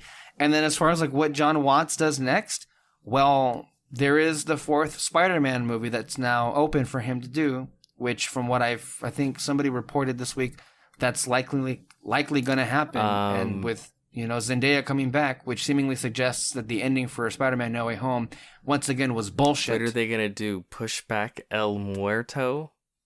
No, thank you. So, disappointing news. Anyway, okay, so Peter and I took a couple of days of break for the second half of this podcast. We were going to get into the reviews. However, Peter was about 5 seconds away from collapsing, so we had to take a break. So we are going to get to The Northman, and we are going to get to Unbearable Weight of Massive Talent. But before that, we actually have, because a couple of important things have happened in terms of the conversation we just had regarding Doctor Strange. Well, Sam Raimi gave some interesting interviews, as well as the fact that the film was screened, and the first wave or so of Twitter reactions and actual reviews have hit the web. And again, this is still before we've had a chance to see Multiverse of Madness. So here we go. Sam Raimi talks filming Doctor Strange 2 without knowing what the ending would be. Yay! This comes to us from the AV Club. With screenwriter Michael Waldron racing to finish the movie's script just days ahead of Raimi's shooting schedule. This is what Sam Raimi said about the schedule for Doctor Strange 2. I think the hardest part was the time deadlines, Raimi says, while talking up the challenges on the film. Not having the story or the script ready, being halfway into it and not knowing what the ending was. Michael's trying to stay a couple days ahead of us with the next page coming out of his computer printer. And it's hard because you want to make sure that everything is supporting the whole, that the themes are running through the picture. But when you don't quite know everything about the picture, it's hard to do that job as effectively as possible. That's the first quote out of the gate that that we saw here. And what a doozy. What a fucking doozy. Can we... Not a surprise, I'd say, but it's great confirmation. I know you like to say the quotes all at once, but I think we should tackle them one by one. Yes. This one is interesting to me because... what's interesting about Sam Raimi is that he's a director. Yes.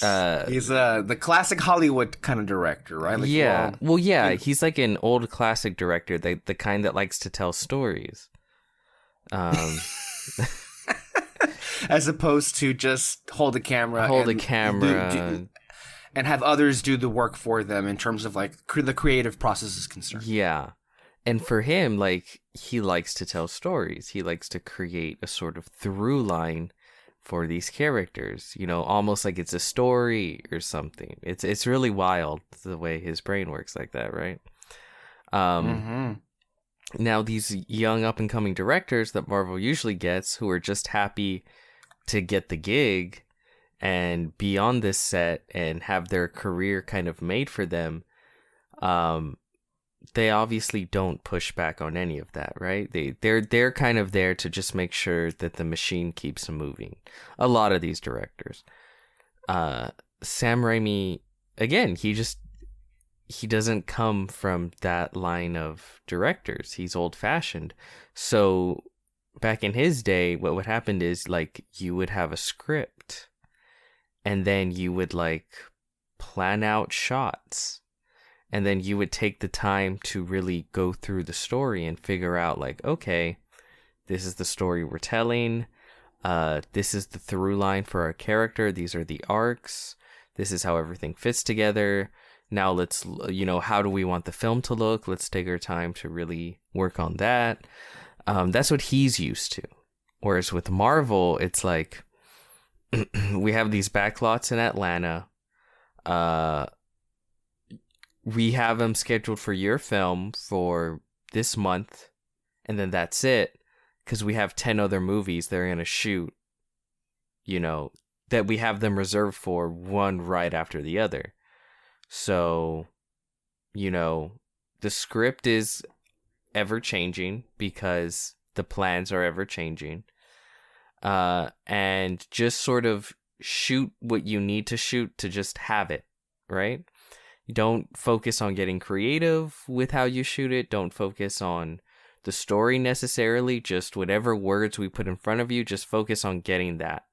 Maybe... And keep this in mind. There's no finished script. Yeah. There's no finished environment, which that also mean that's also why mostly they like to just shoot their actors or the blue screen, because they haven't decided what the background will be, and they can just rotoscope the background when they decided what it is in visual effects. They literally did that in Thor Ragnarok. Mm-hmm. That's why when they go to that computer background hill where fucking Odin dies, it looks like dog shit. Because that was terrible. Yeah, because originally that whole sequence was supposed to take place in New York City. You know how we know? Because you see it in the first trailer. But this is just what they do. It's so much easier to just have your expensive actors, which again takes a lot of money to even have them on set, and it takes a lot of money to create sets. Just have them show up, do their lines in front of a green screen, and then we'll figure out the story later. And once we figure it out later, as we're editing it, we can just change the backgrounds to whatever we want. And that's fucking lame. And that's just go ahead, continue, please. No, it's just Sam Raimi has gotten his first taste of what that's like. It's a whole different world out there for movie making. But it's like, I mean, personally, I know this happens all the time, and I think because it happens all the time in terms of like this aspect of not having the script finish, shooting without the script finish, and shooting without an ending in sight, that I think really comes at the heart of explaining why so many big studio productions, particularly blockbusters, look and feel the way that they do. Because it's just now become the norm where, you know what? Let's just go ahead and start shooting, even though we don't have the story done yet, even though we don't know where it's going. And here we are. I think the key line here that Raimi had was where he said, it's hard because you want to make sure that everything is supporting the whole. He means every little aspect of the film. The craft, obviously, the script, the characterization especially, right? The narrative. You want to make sure that every little bits and piece in your movie is there to support the whole, the point, the arc, the story. And he says that the themes are running through the picture.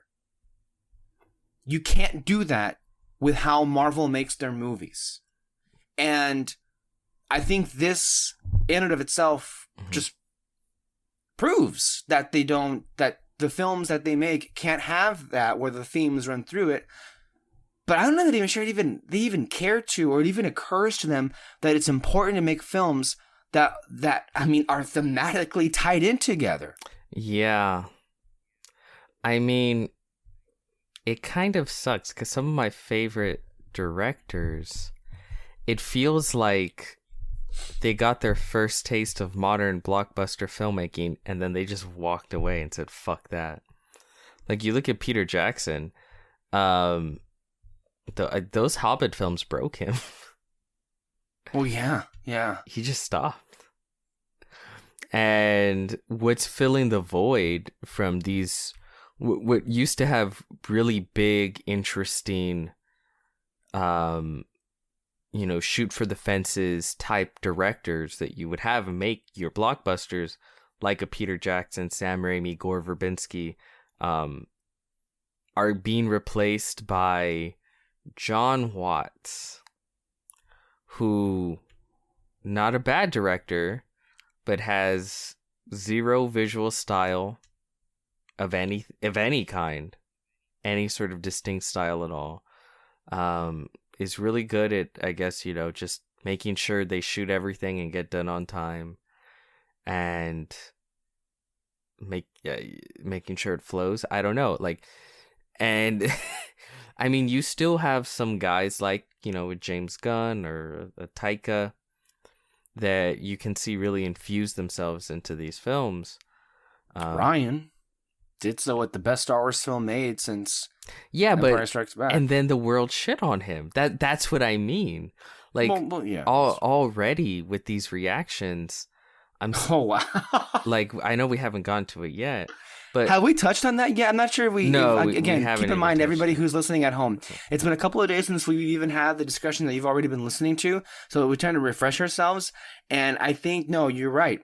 We didn't even touch on how some MCU stans, particularly on film Twitter, have reacted to some of the visual shots that have come out of this movie. Keep in mind, of course, that we are coming off the heels of months long, like back and forth on Spider-Man No Way Home, and these people particularly defending all of the visual shots and quote-unquote style of No Way Home, saying, why the fuck do you care? I mean, any little criticism that people had about a bad VFX shot of the film, these people would say, why does it matter? It was there for 2 seconds. Now they're turning around and actually attacking shots that look beautiful and interesting and not like somebody just holding a camera? Mm-hmm. Really? Yeah. And it's getting to the point where I guess you can't, because like I said, I like how I saw the Pirates sequels recently, and those were like just mainstream blockbusters, right? The mainstream of the mainstream, but they're so weird. There's so much weirdness and kookiness and oddball shit going on in those films that if Gore Verbinski had tried to come in and make like, I don't know, a Ghost Rider movie, which I actually think would fucking rock, I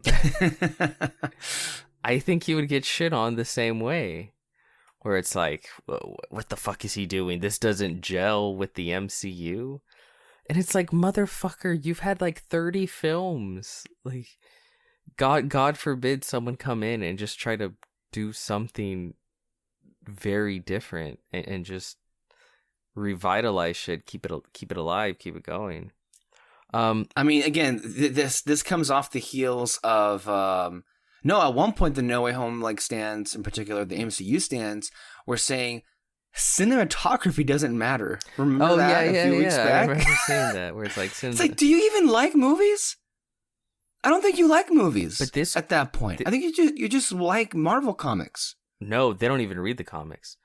It goes back to the criticism I've been making of Star Wars for a very long time, where it's like Star Wars fans don't want to see a movie. They don't want to see art.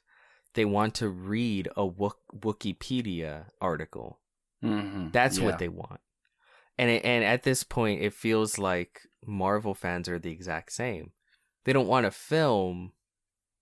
They want cameos to make them cream their pants. And like, remember a year and a half ago, was it a year and a half ago already? This was January 2021. The first 2 episodes of WandaVision. Do you remember the backlash those received because they were full on sitcom? Yeah. And then look at the only show that's like really had, I feel, any sort of staying power within the cultural zeitgeist has been WandaVision. Mm-hmm. Because it reached people, right? It connected with them. And I feel like the reason it connected with them was because it was weird and different and tried to tell a different story than what is usually being told with MCU and also specifically the shows. Yeah. So this all started from talking about the directing style. But yeah, to me, that was such a huge red flag. But also it confirmed so much to me of like everything I believed about how these movies are made. It's like, oh yeah. And I want you, but not just that though. And I want to give you extraordinary credit here. And don't say I don't give you the credit when you deserve it here. But this is everything you felt in your gut years ago when it was first announced that Sam Raimi was making Doctor Strange 2. Oh, yeah. Mm-hmm. Everything. And almost immediately you felt it. And here we come, and it's basically come to pass. Just like that.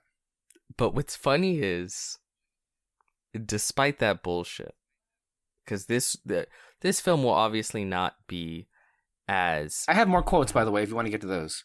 Yeah, for sure. But let me just say this real quick, and then we'll get to more quotes. Sure. This film, despite the bullshit, will not be as Sam Raimi as it could have been had it not been anchored by the MCU, right? If this was back in the early 2000s, and they're like, we're just making a Doctor Strange film, we're gonna hire you, write a script, make it, da-da-da. This would not be the film he makes, obviously. No. That being said, I am pretty astounded by the number of people who are like, oh my god, like, this is a Sam Raimi movie. So, how true or not that is, we're gonna find out. But if it is true, where it still has just so unbelievably his mark on the film, that I think that just speaks to the incredible talent of Sam Raimi, where he's talking about how he doesn't got time for the script, he doesn't got time to test out shots. He doesn't have any sort of power to make the film like he would have, but even with the little power that he does have, he's able to infuse so much of himself into the film. Mm-hmm. It's a testament to his abilities, I would say. And on that... Okay. Oh, he died. Oh, my God. I was trying to play a clip here, and then the screen rotation fucked up, and the video stopped playing. You gotta keep that screen Don't rotation. Don't you love it off. when that shit? Yeah. Doctor Strange 2 is less a full-on original work of mine than it is a continuation in the Marvel pantheon of continuing stories. So my job really was not to make something outrageous and just about my sense of humor. It was really more about adapting, as a filmmaker, a storyteller, to the Marvel sensibilities. You sent that to me, I think, about a couple of days ago, and that's why I said fuck you. I want to say in the beginning of last podcast when we discussed Doctor Strange, because I was starting to let myself feel excited, and then you shared me this, and I'm like, well, there went everything. Again, this was like the first thing we saw, and then the interview quotes happened, but... Yeah.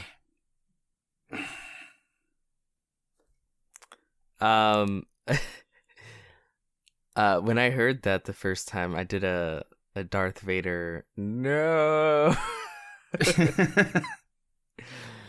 I was so pissed, but I mean, it's everything, but it's true, right? Because, like I said, if Sam Raimi was to make a Doctor Strange film, America Chavez wouldn't be in it. I guarantee you he didn't know. Wanda probably wouldn't be in it. Wanda wouldn't be in it. The Illuminati wouldn't be in it. You know what? It probably wouldn't even be a multiverse film. What for? To what end? Yeah, that's yeah, that's what I said. What the hell is the point of this movie? But I've been screaming it for months now. What is the point of this being a multiverse film besides Kevin Feige thinking, you know what? Here's my way to make this feel like an Avengers level film, so I can get more box office out of it. There's your answer, honestly. At the end of the day, but you can't do that organically. No. So at the end of the day, he wouldn't. If he was hired, like, hey, we want you to make a Doctor Strange movie, this isn't the story he would write, especially because he hasn't seen WandaVision. He doesn't give a shit about, well, it's not that he doesn't give a shit, but like the idea of like, okay, there's this TV show out there that you got to incorporate the story into yours, and it's got to kind of have to dovetail this way, and also there's certain characters we need you to include because they're going to go off and do this, da, da, da, da. And for him, who just like, he's an old-fashioned director, you make a movie about a character because the character's good and the story's good, and all the other superhero goodness is the super sugary toppings. This stuff is, it's TV filmmaking, right? It's like doing a guest episode. And when you're a director on a TV show, there's only so much control you have, right? A guest director. That's why we've been screaming at the top of our lungs about why the hell people give people like Bryce Dallas Howard so much credit for directing an episode of The Mandalorian. She had no creative input at all into the story. She was just there to make as much of an interesting, collection of shots as she could. Yeah. But she had no input as far as like what the characters would be doing or what the story was. By the way, the story of itself wasn't great to begin with. Yeah. I don't know why you all think that way, but let's just say you go with that narrative. The direction was fine. It was good, but it wasn't the best thing since sliced bread that you all are making it out to be. This is why I don't understand why people like trot out like TV directors of The Mandalorian as if they mattered. They never did. Yeah. Maybe they matter a little bit, but as far as the story is concerned, it is the writers, it is the showrunners that have the control here. I don't know why that's so hard for people to understand. That's how TV has always worked. Yeah. And ultimately the MCU functions like a TV show.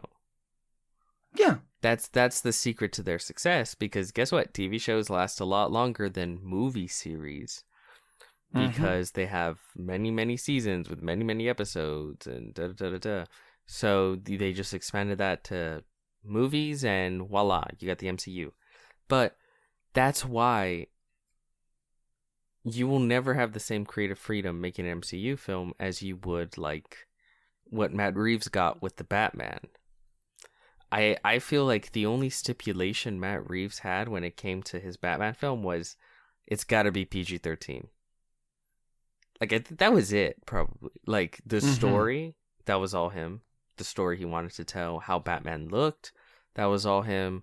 Who he cast, that was all him. Which characters he included, like he included Penguin and the Riddler, I'm sure that was all him. The way Gotham looked, the style, like everything, script, style, look, tone, everything was him. It was his baby. And guess what? That's how it was with Sam Raimi and Spider-Man, because that's the way movies got made back in the day.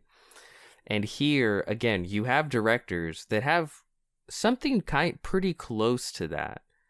Like James Gunn with the first two Guardians films, where he was lucky that the characters didn't have really any pre-existing expectations to them, and they were literally a galaxy away from everything else going on, so he could basically do whatever. And he's lucky in that. And I'm hoping Taika has that level of freedom coming up with Love and Thunder, which does look really good. So... yeah, these quotes are very disappointing, but not shocking. It's if anything, it feels vindicating.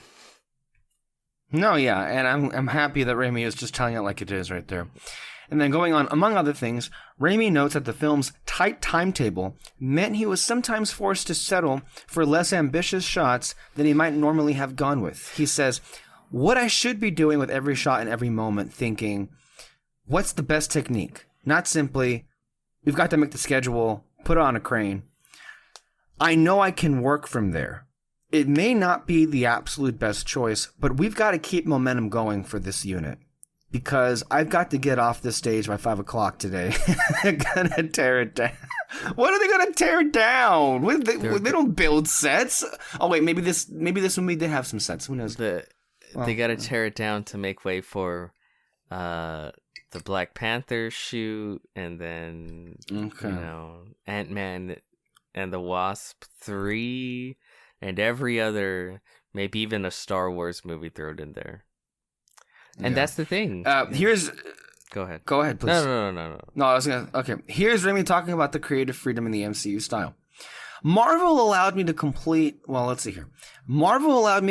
creative freedom. Period. However. It had to follow so many things in Marvel lore. So even though I had complete freedom, the previous movies and where Marvel wants to go in the future really directed the path in an incredibly specific way. Within those parameters, I have freedom, but I've got to tell the story of those characters in a way that ties in with all the properties simultaneously. We had to make sure, for instance, that Doctor Strange didn't know more than he had learned about the multiverse from No Way Home. And yet, we had to make sure he wasn't ignorant of things that he had already learned. So everything was dictated to... Look at this line. So everything was dictated by what had come before. So I love how he just says, yeah, I had creative freedom, except not really. But that's true, right? Like, that's what it is. It's like, yeah, within the parameters, you can make whatever movie you want. But usually the parameters are pretty loose, right? Like I said, PG-13, maybe you got to include a certain character. Like, the biggest issue he had in Spider-Man 3 was he had to include Venom. And that fucking broke him. Yeah. Right? Because he didn't want to include Venom. He still pulled off a great movie. Yeah. Whether he believes it or not. That's right. And here the parameters are, like I said, like America Chavez, it's gotta be a multiverse film. You have to have Scarlet Witch, and it's not only like what you have to include, but where you leave the characters off. Because it's one thing to say you have to include this character. It's another to say, and the character must end here. This character must end here. This other character needs to end here. This one over here. So it's very much like, it's like drawing a tiny circle and saying, I am allowing you all the freedom you want to move around as long as it is in this tiny circle. Yeah. Chris Evangelista on Twitter, getting a little nervous about this one before obviously the reviews came in. This was again a creative freedom. It says a question directed at Raimi. Are there moments here in this movie where you said, I gotta make sure this part is purely Sam Raimi? That was the question he was asked. This is what he said. No, that was never the plan. I love how blunt he is. Yeah. It was always to do justice to that which existed, and to make a great experience moving forward. I want to throw up when he says this, and to set up future films. Oh man, I don't know if I can finish this sentence, or this paragraph. I think just any time a director reads a book or reads the screenplay and tells the crew what the part of it is, that is their style imprint. Just looking at it through the lens of your own mind's eye imparts your style to a piece, and your sense of pace about how the scene should run, and focusing on what's important and what's dramatic, just those choices. Sticking with the Marvel universe, that's really how, that really was how I approached it.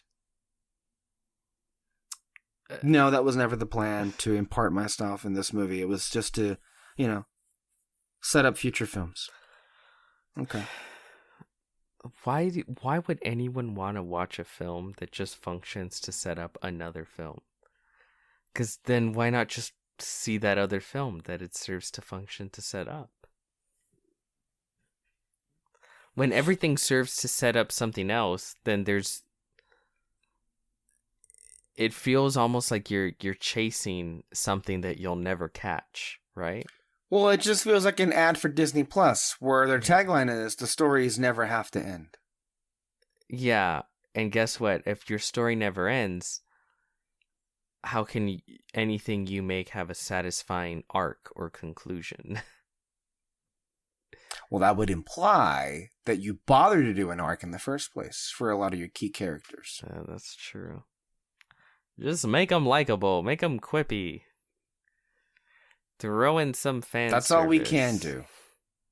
Throw in some cameos to distract them from the movie that we thought we were going to make, but actually we'll make something else that we know will make us more money.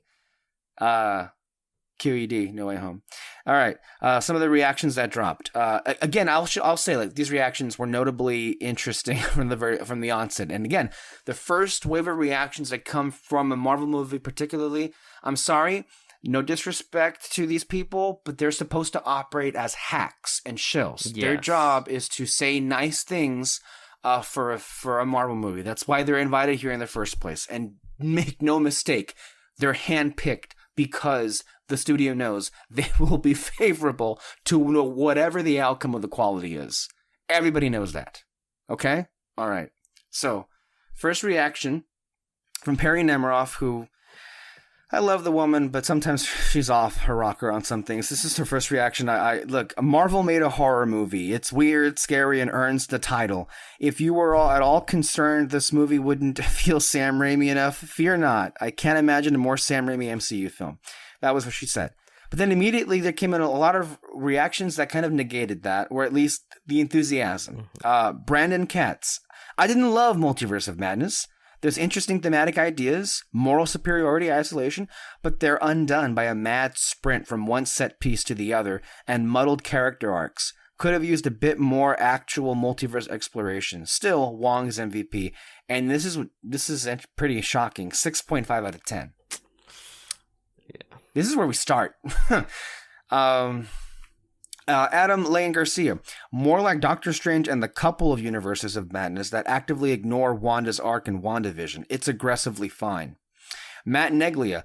Multiverse of Madness was a disappointing entry in the MCU for me. Sam Raimi's love of horror and imaginative camera work are present, but they often clash with Marvel's secure style. Lots of underwhelming writing decisions are likely going to divide the fandom. Josh Parham, Multiverse of Madness often struggles to craft an interesting story from an extremely flawed script. Remember, I wonder keep that why. in mind. That comes up a lot. Yet it does venture into creative territory, especially with a more violent tone. Raimi isn't as stifled as feared. Greatly enjoyed Elfman's score. All right. Brittany Murph's Doctor Strange is a mixed bag of many things, horror, sci-fi, and ridiculousness that is entertaining for the most part. The one constant is Elizabeth Olsen's portrayal of Scarlet Witch, which is as emotional as it is menacing. Russ Millam is, the film is messy and unrefined at times. Glowing praise indeed. However, it's also a fun and dark ride. There are, by the way, I love how these people just call these movies rides, and Scorsese got shit for years and years and years for saying the exact same thing, but no one will mention that, right?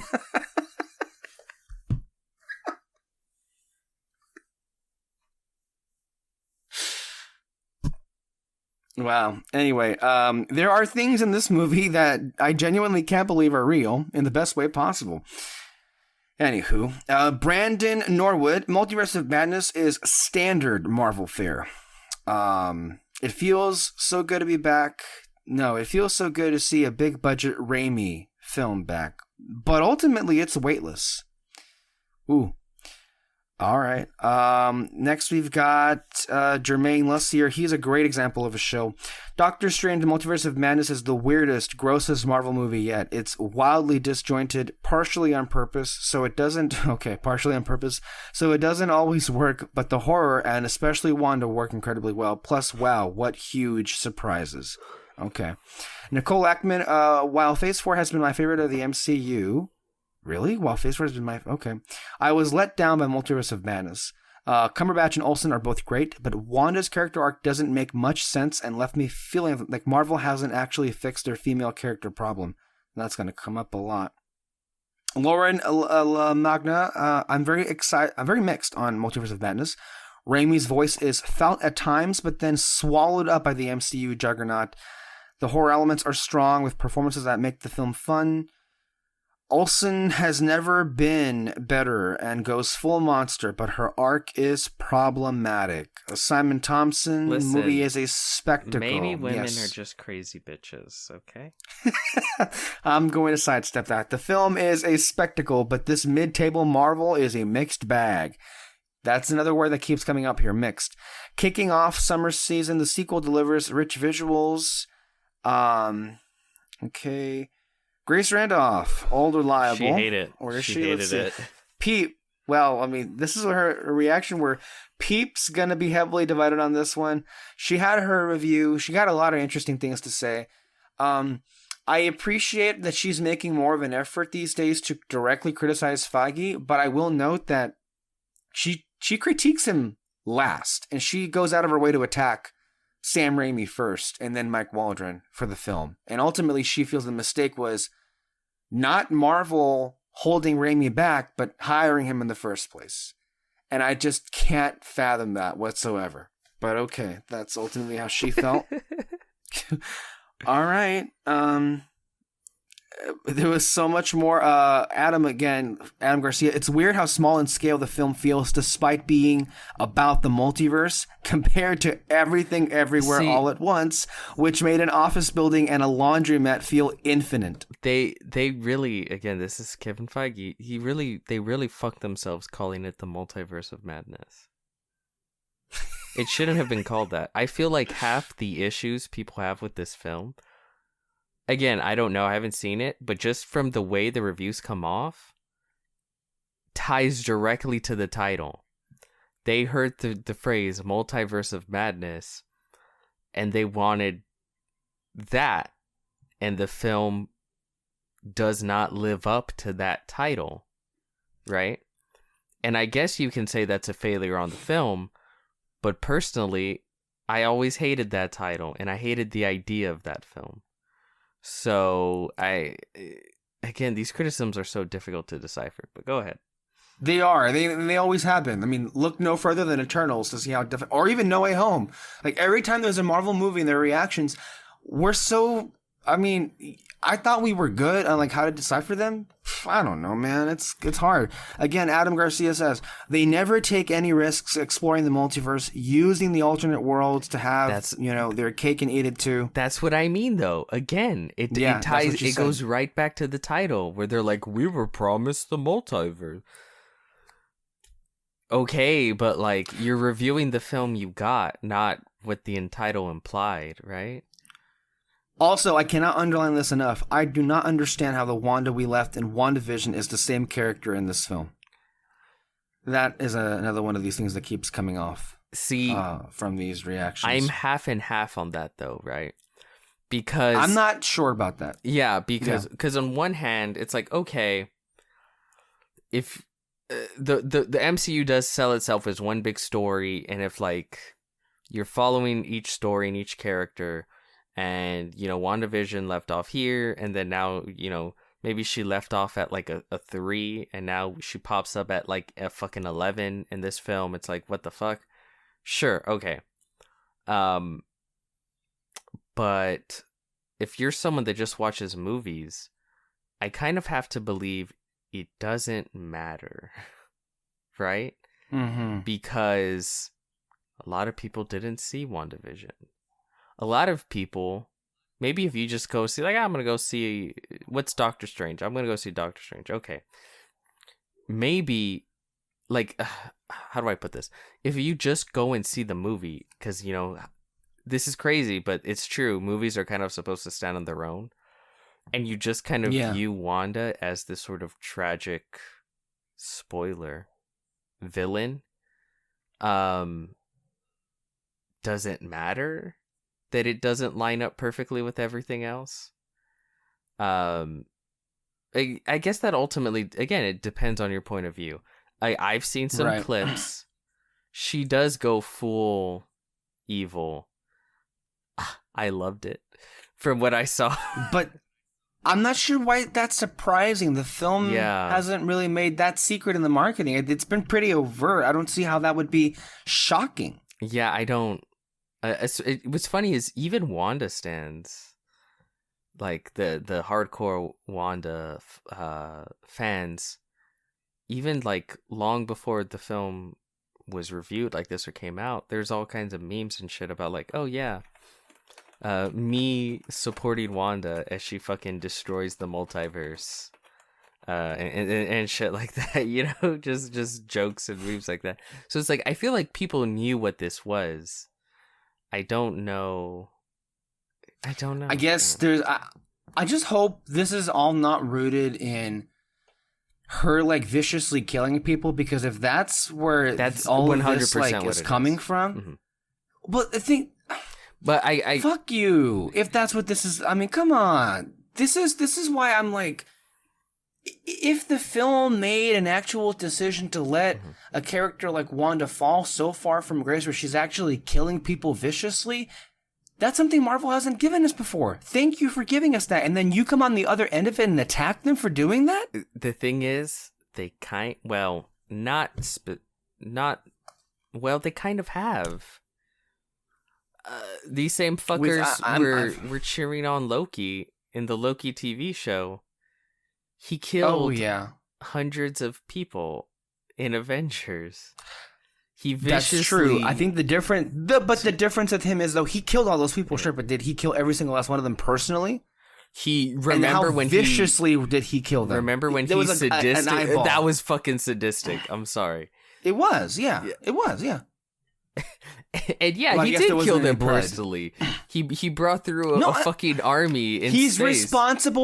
He is responsible for all their deaths. Yeah. What I am saying is, I think the difference is every person that Wanda kills in this film, she does it in person. Okay. That's what I mean to do.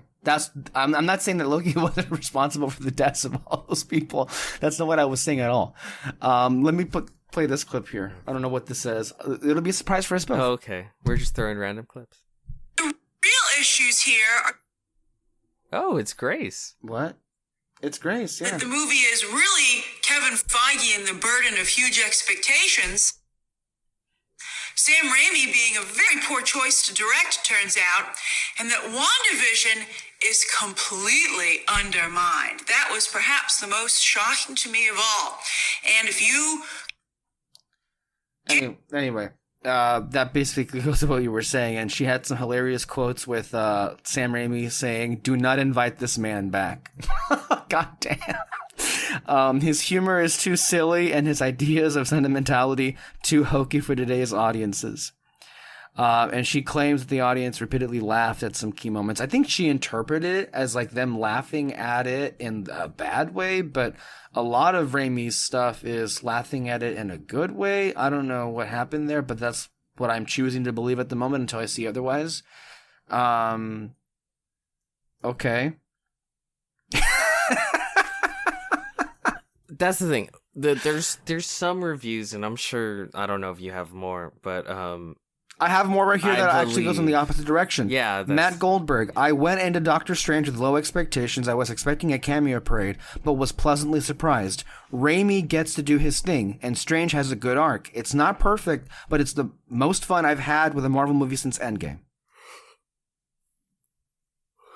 Doctor Strange 2, Chris Evangelista. Raimi... What's it here? Raimi does his best to inject his style here and there, but he can't overcome the Marvel machine. The point is, there are also a collection of positive reviews as well that genuinely are delighted with what Raimi did here on a visual standpoint. I think that's ultimately what you and I are going to come away with, like holding on to. Like, well, you know what? The script was so-so, the characterization was not at all there, and a lot of it just kind of like was, you know, I know one review called it like being held together with bubblegum, sure.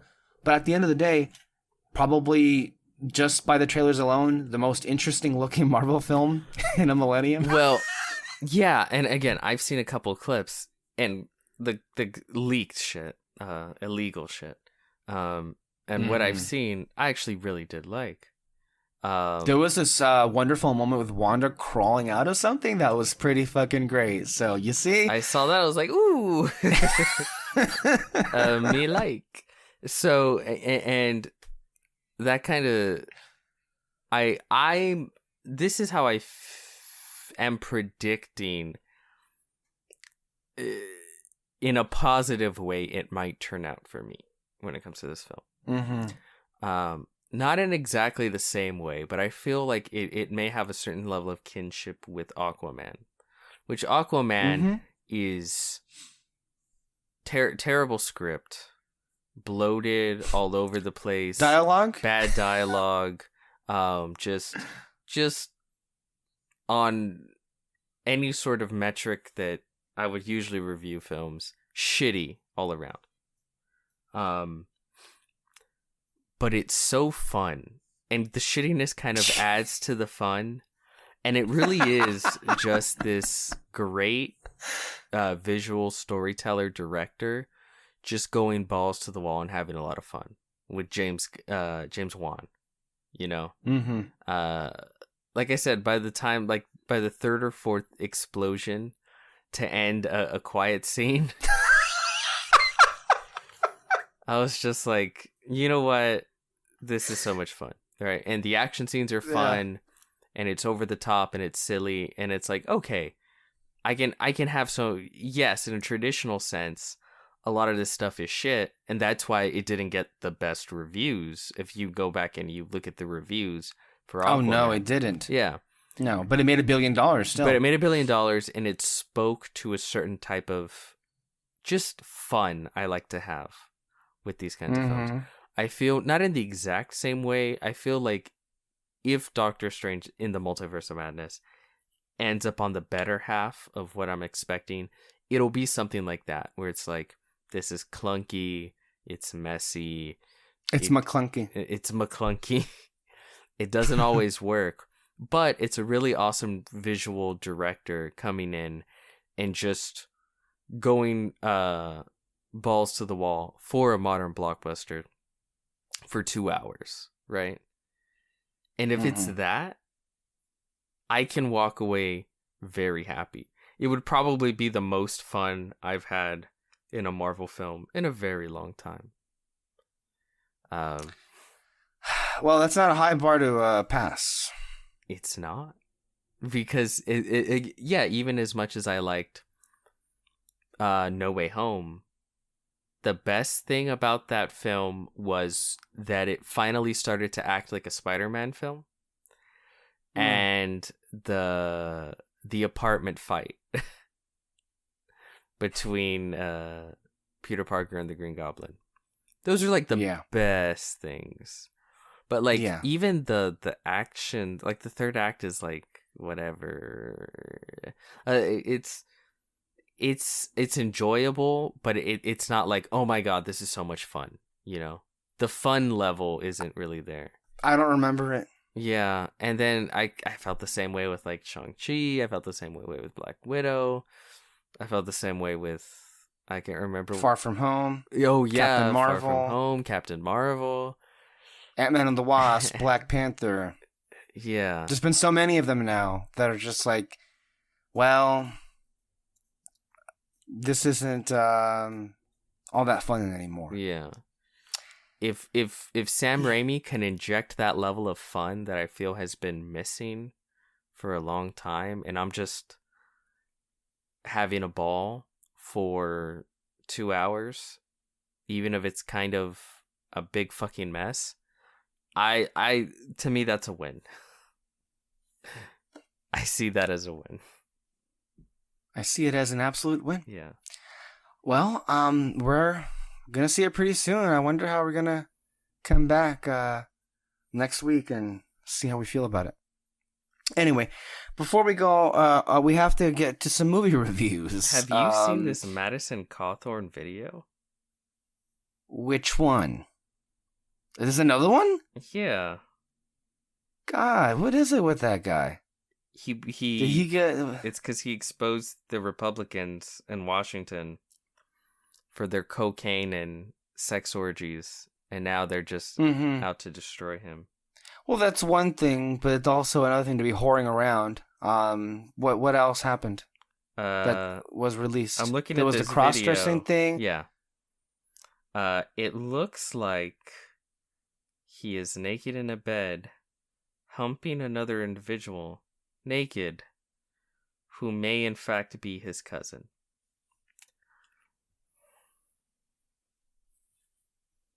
What? That's as succinctly as I can describe it. Why would you say cousin? Right? It was a guy. Yes. Oh no.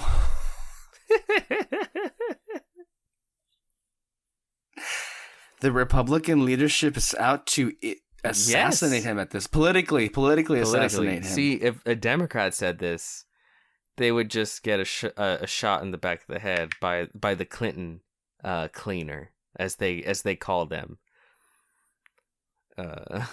They handle all the messes. But I mean, I'm sorry with Madison Cawthorn. It's like that's just a perfect example of like conservatives. All they know how to do is project. One of the more like anti LGBTQ politicians. Looks like he likes men. Yeah, at this point, it seems I feel pretty obvious. fairly confident in going like, he's gay. Yeah. There was a video that we didn't mention where he, I guess a staffer of his, similarly around the same age, put his hand on his crotch. Yeah, but then filmed it, put his hand on his crotch. It wasn't just that. There were also claims that like he spent a fuck ton of money on this specific staffer. And they lived together at some point? And like, yeah, and maybe a couple of getaways. Like, oh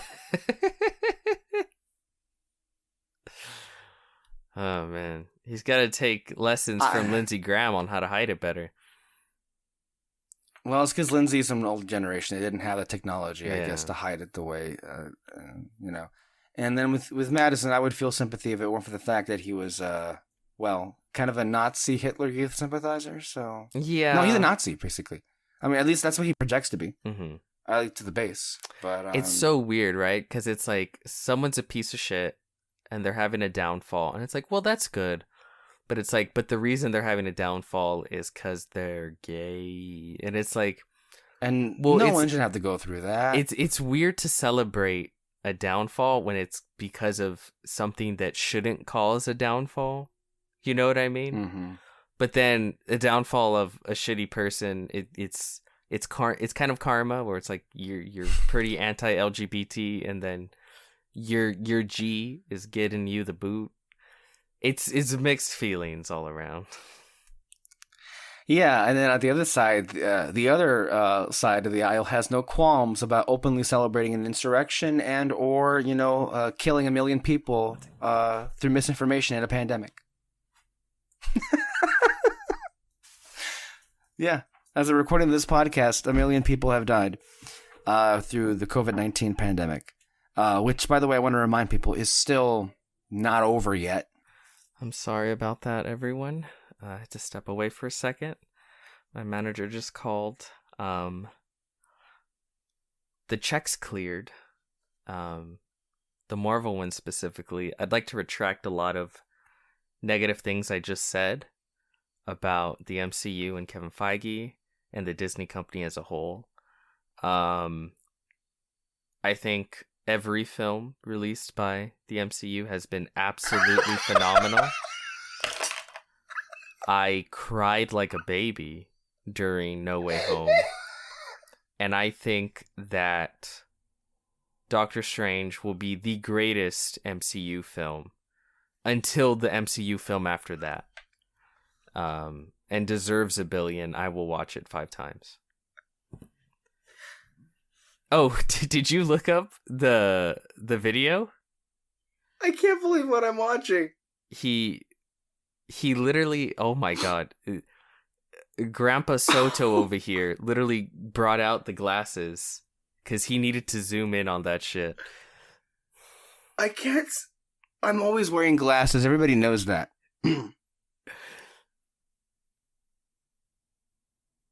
This can't be real, can it? Don't fuck with the most powerful people on the face of the planet. Yeah. Oh my god, if this is actually him, this is I don't think there's ever been a politician that's gotten it worse than this, right? Like he's literally fucking somebody, like, and it's in full. Oh my god, I wow. Yeah. It's it's it's so funny. He has probably called so many people like degenerates. He's probably called gay people degenerate and trans people degenerate and their evil sexual ways. And a few, I don't know, just a few pictures and a couple of videos. I guess, Did this just drop right now? I think within the last hour. Oh my god. Thank you, Peter. I needed this. I think you've just derailed this whole show with that Madison Cawthorn clip. It's like, whoa. Truly incredible. I love it. Anywho, we have some movies to talk about that we saw. Again, while everything crumbles around us and while we have a few good years left before, the destruction of society, we actually have some pretty good films to discuss. And it's just nice that we've, had the pleasure to go to the movies recently. So let's get on with one of the films. I'll leave it to you. Whichever one you'd like to start off with. Which one do you think you'd have? I don't know. Less to say, Unbearable Weight. Really? You know what? Yeah, that's probably true. Let's start off with that one. And I want to. I know that probably sounded bad. We'll explain it right now. Yeah, but the general rule, just because you don't have a lot to say about a movie does not mean it's not good. Yeah, for sure. I know some people misinterpret that. No. Sometimes, I mean, we didn't have a lot to say about The Lost City, and we had a fun time with that one. The Unbearable Weight of Massive Talent. Directed by Tom Gormican. The most Nicolas Cage movie ever. Creatively unfulfilled and facing financial ruin, Nick Cage must accept a $1 million offer to attend the birthday of a dangerous superfan. Things take a wildly unexpected turn when Cage is recruited by a CIA operative and forced to live up to his own legend, channeling his most iconic and beloved on-screen characters in order to save himself and his loved ones. Starring Nick Cage. That's all you gotta know. That's really all that's important here. Uh-huh. Do I talk first? You talk first? Who talks first? You talk first. Okay. The Unbearable Weight of Massive Talent. I was pretty excited to see this. It looked really funny. It looked really good. Big fan of Nicolas Cage because, you know, my heart beats. So why wouldn't I be? I had a lot of fun with this movie. It was really funny. Nick Cage was fantastic. Pedro Pascal was also fantastic. I feel so bad that I consistently trash the show that he's in. Mm-hmm. And he's amazing. The thing is, because he's an amazing actor, and he's, incredible in just about everything. Just about most things that he's in. The problem with me is, I don't really associate Pedro Pascal with being on The Mandalorian. I don't because he's just not on the show. Yeah. So maybe, yeah.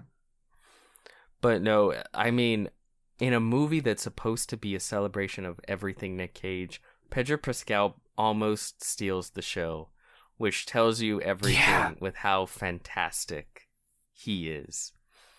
The movie shines brightest when it's about Nick Cage being Nick Cage and his blossoming friendship with Pedro Pascal and his character. All that stuff is so fun, so funny, and heartwarming, and it's cute and funny at the same time, and you just love seeing them act like fucking idiots. It reminds me of the best parts of like Step Brothers or something like that. Mm-hmm. All that's really, really good. If I have any issues with the film, it's only that it's for the sort of idea of the film, for as crazy as the idea of the film is, and as crazy as a person and range of performances that Nick Cage has had, the film itself plays it relatively safe as much as a film. The word I keep coming back to is tame. It's tame, yeah. I have to say I was thoroughly entertained and I was happy with the product. Mm-hmm. But probably not as happy as I could have been. I really think there was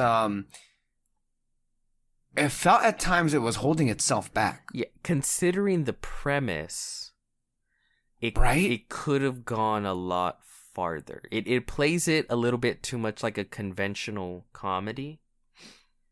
Right. Like a mainstream. Yes. Mainstream. Comedy. Yes, Yeah. exactly. Mm-hmm. And you can even see that with like Tiffany Haddish being there for a bit, you know. It kind of feels like they took a really great wacky premise and really whittled it down to something that they considered it to be more palatable to the average moviegoer. Which is, it doesn't make the movie bad, but there is this sense of feeling of like, man, it's not as good as it could have been.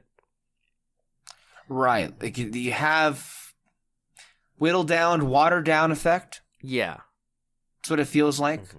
where a lot of the bite has been kind of like, it's like what George Lucas said about the Phantom Menace, that it was what was it, that he tried to diminish its effects as much as possible, after the initial screening of the Phantom Menace, and that they were like, well, we got to pull it back or dial it back here, and that's ultimately what happened. I think that's really the biggest flaw with the film, and I think if it had gone all the way, I think I would have loved it entirely and had no issues with it, because everything else was pretty much what was called for. And Cage, fuck, man, great. I mean, he was always gonna be great, and he definitely delivers here. And of course, Pascal, as you say, almost steals the film. So really, it's just an adventure of those two basically like engaging in a bromance, and then there's a wacky side plot that happens, and it's just a good time. And it's like what these movies are supposed to be. And honestly, it is a treat that I've now seen 2 comedies, like straight up comedies, in 2022, where I don't think I've seen a comedy in theaters for years. Yeah, that's true. So I hope it means there's a little bit of encouraging signs that this particular genre can have a little bit of a resurgence. Oh, Marry Me also came out this year too, huh? I didn't even see that one. That fell through a time portal. It definitely, literally. Yeah. So yeah, no, I really enjoyed the film. I enjoyed watching it. Nick Cage was fantastic. I loved a certain other character called Nikki. Yeah. Also played by Nick Cage. Again, that kind of stuff I wanted more of. Because that's really like, yes, that's why we're here. Basically, right? Yeah. But I mean, overall, it was good. Yeah. Very enjoyable. That's all I have to say. Okay. So we got. By the way, I know we talked about this, and I know we have a review to get to, and I don't mean to like undermine Unbearable Weight, but CNN, the headline I'm reading here, Cawthorne addresses video released by opposition group showing him naked in bed being crass. Being crass is one way to put it. It says here that the North Carolina Republican naked in bed, and as Cawthorne described it, being crass with a friend and acting foolish.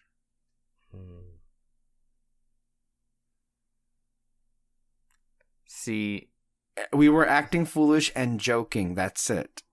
Okay. That's what he said. See, that's what Bill Clinton should have said. That should have been his defense.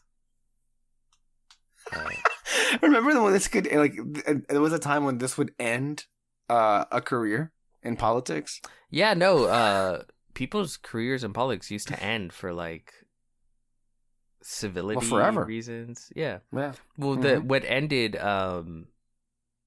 what's his name? Bill Clinton? No, the current president. Donald Trump? No, Joe Biden. Joe Biden. Sorry. What ended his run in like the 1980s or something was that he was found plagiarism? to have, the whole plagiarism thing. That ended his run. No one would give a shit today.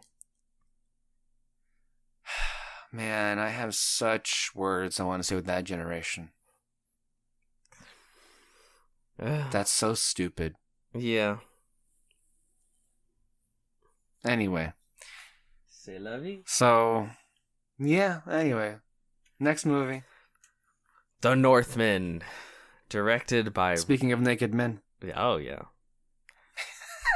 Robert Eggers. Conquer your fate. Prince Amleth is on the verge of becoming a man when his father is brutally murdered. You mean by Hamlet? his uncle. Hey. Shut the fuck up. Who kidnaps the boy's mother. 2 decades later, Amleth is now a Viking who's on a mission to save his mother, kill his uncle, and avenge his father. Oi. That was classic Viking music right there. Starring Alexander Skarsgård, Nicole Kidman, Cleese Bang, Ethan Hawke, and Anya Taylor-Joy. And of course, directed by Robert Eggers.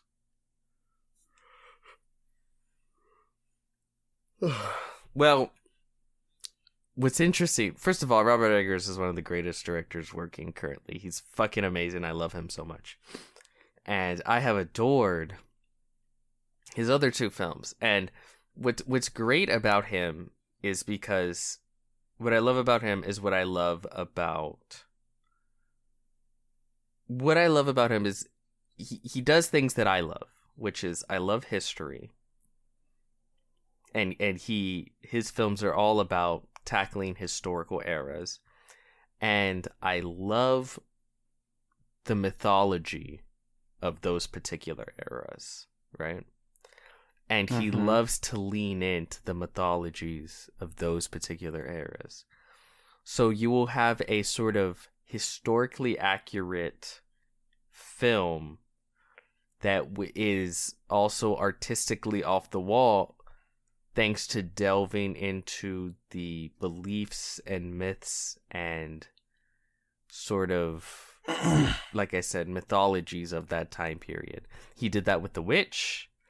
He did that with The Lighthouse.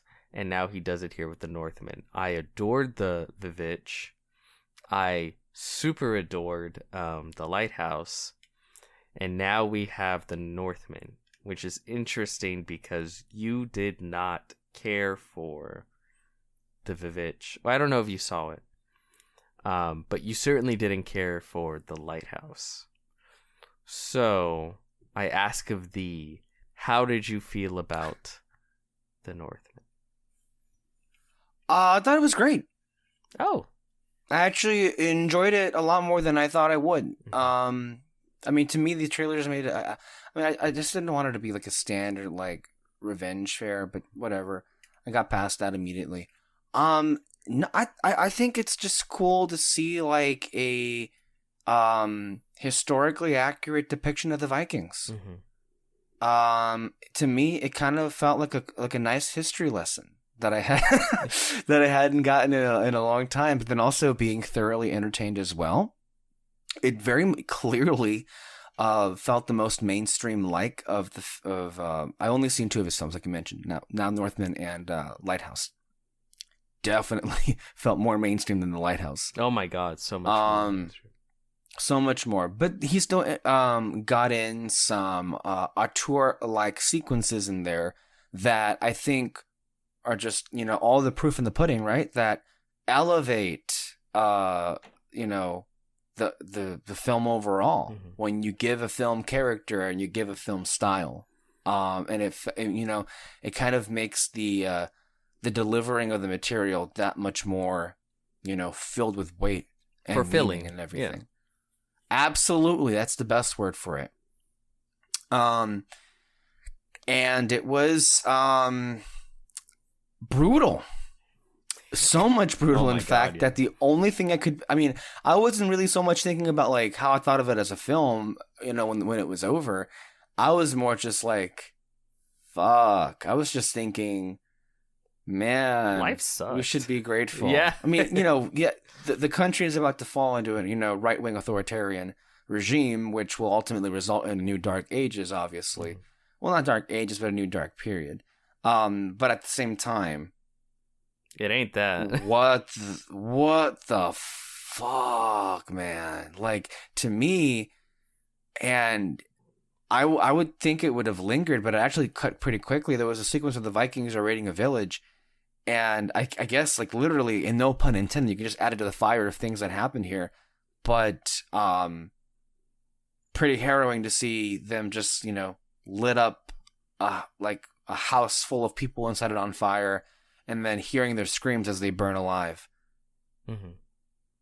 These were, by the way, innocent villagers that they just killed out. I believe we even see shots of kids in there. Oh yeah, they killed kids like it was nothing.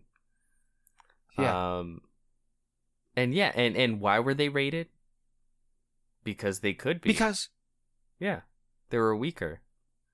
Come in, take their food, take their land, sell the rest And into kill 'em. slavery, rape them, kill them. And then, you know, that's just the way things are, right? And that's what I like about Robert Eggers, specifically with this one and the Witch, is it I don't think it tries to have any sort of modern sensibilities. It just tries to No. put you in the framework and the sort of the thought process for a person in that time period, right? Like, this is all there is.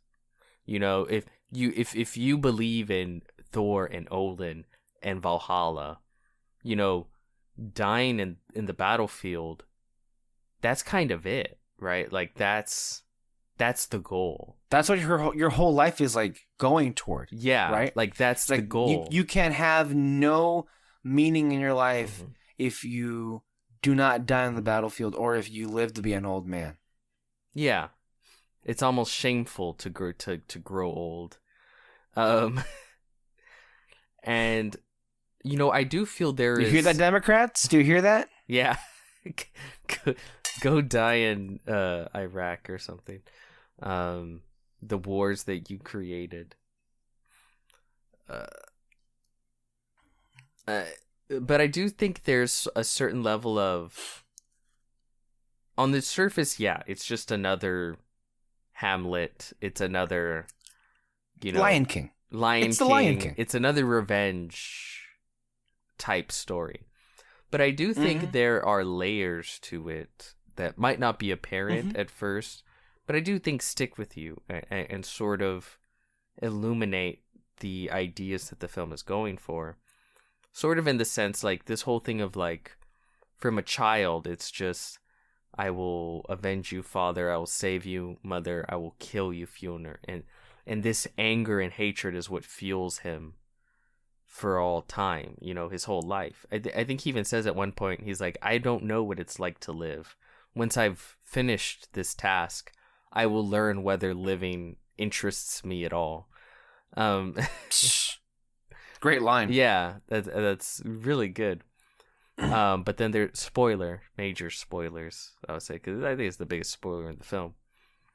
A lot of how he viewed the world wasn't what he thought, you know. Yeah, he thought he was going to go back and conquer a kingdom. His uncle's already been conquered. Yeah. He thought He's been deported, basically. Yeah, he's just some shitty farmer over in Iceland. He thought, you know, he would save his mother and in open arms. His mother wanted him dead. His mother was the reason for all of this, really. You know, she's the one who sort of begged the betrayal.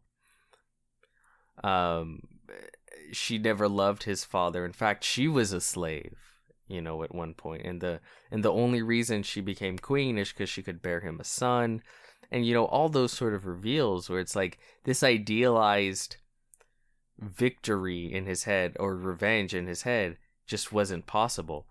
And he loses everything because he actually gains an opportunity to live and to love. And he walks away from it. And he walks away from it because it wasn't his destiny. And what does his destiny lead him to? To killing his mother, to killing his brother, who he actually had no hatred for. You could tell that maybe there was even a fondness there because, yeah, it was his brother. And sort of dying at the gates of hell.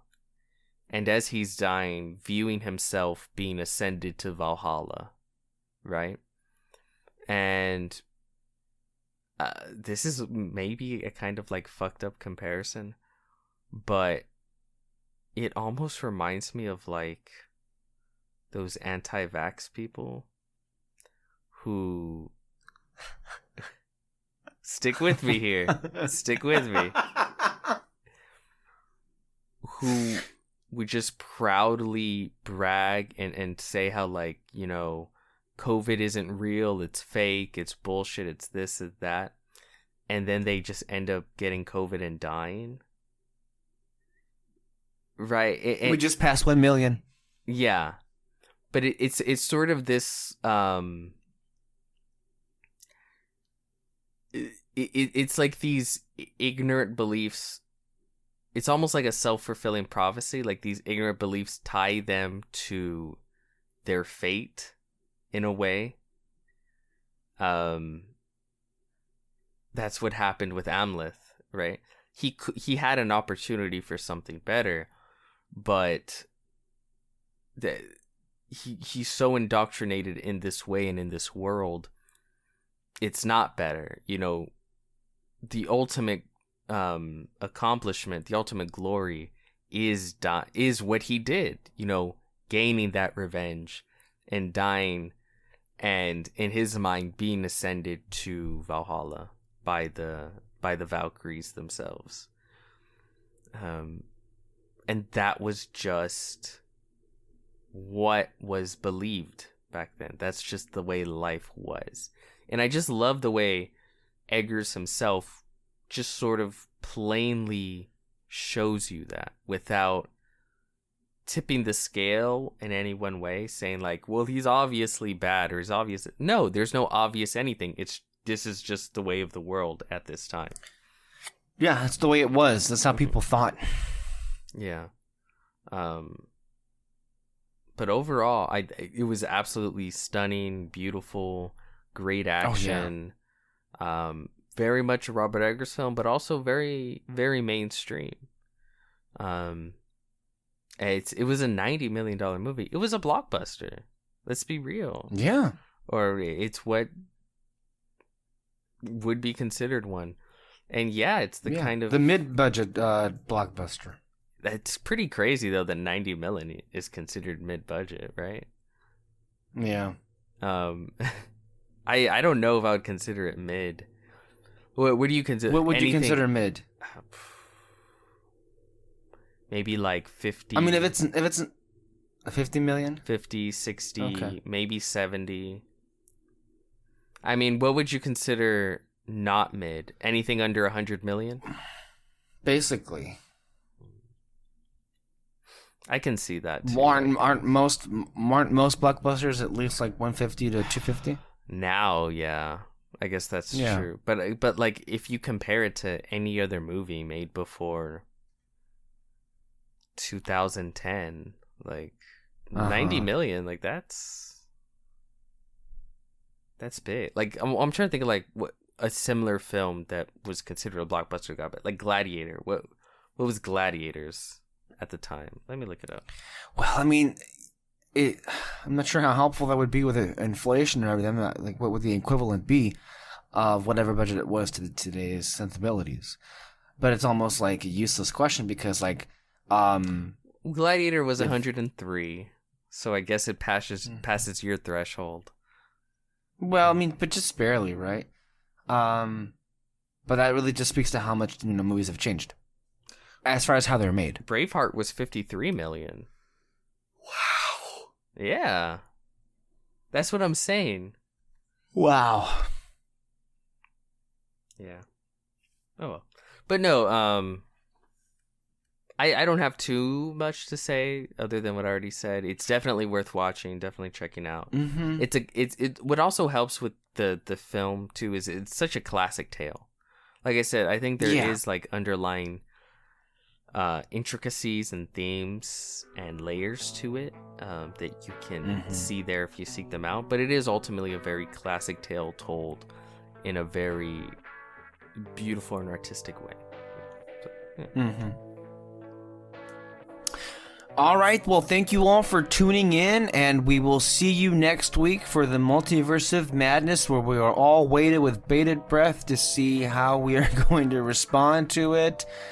Anyway, stay under our spotlight. We will see you next week, next time. Bye-bye.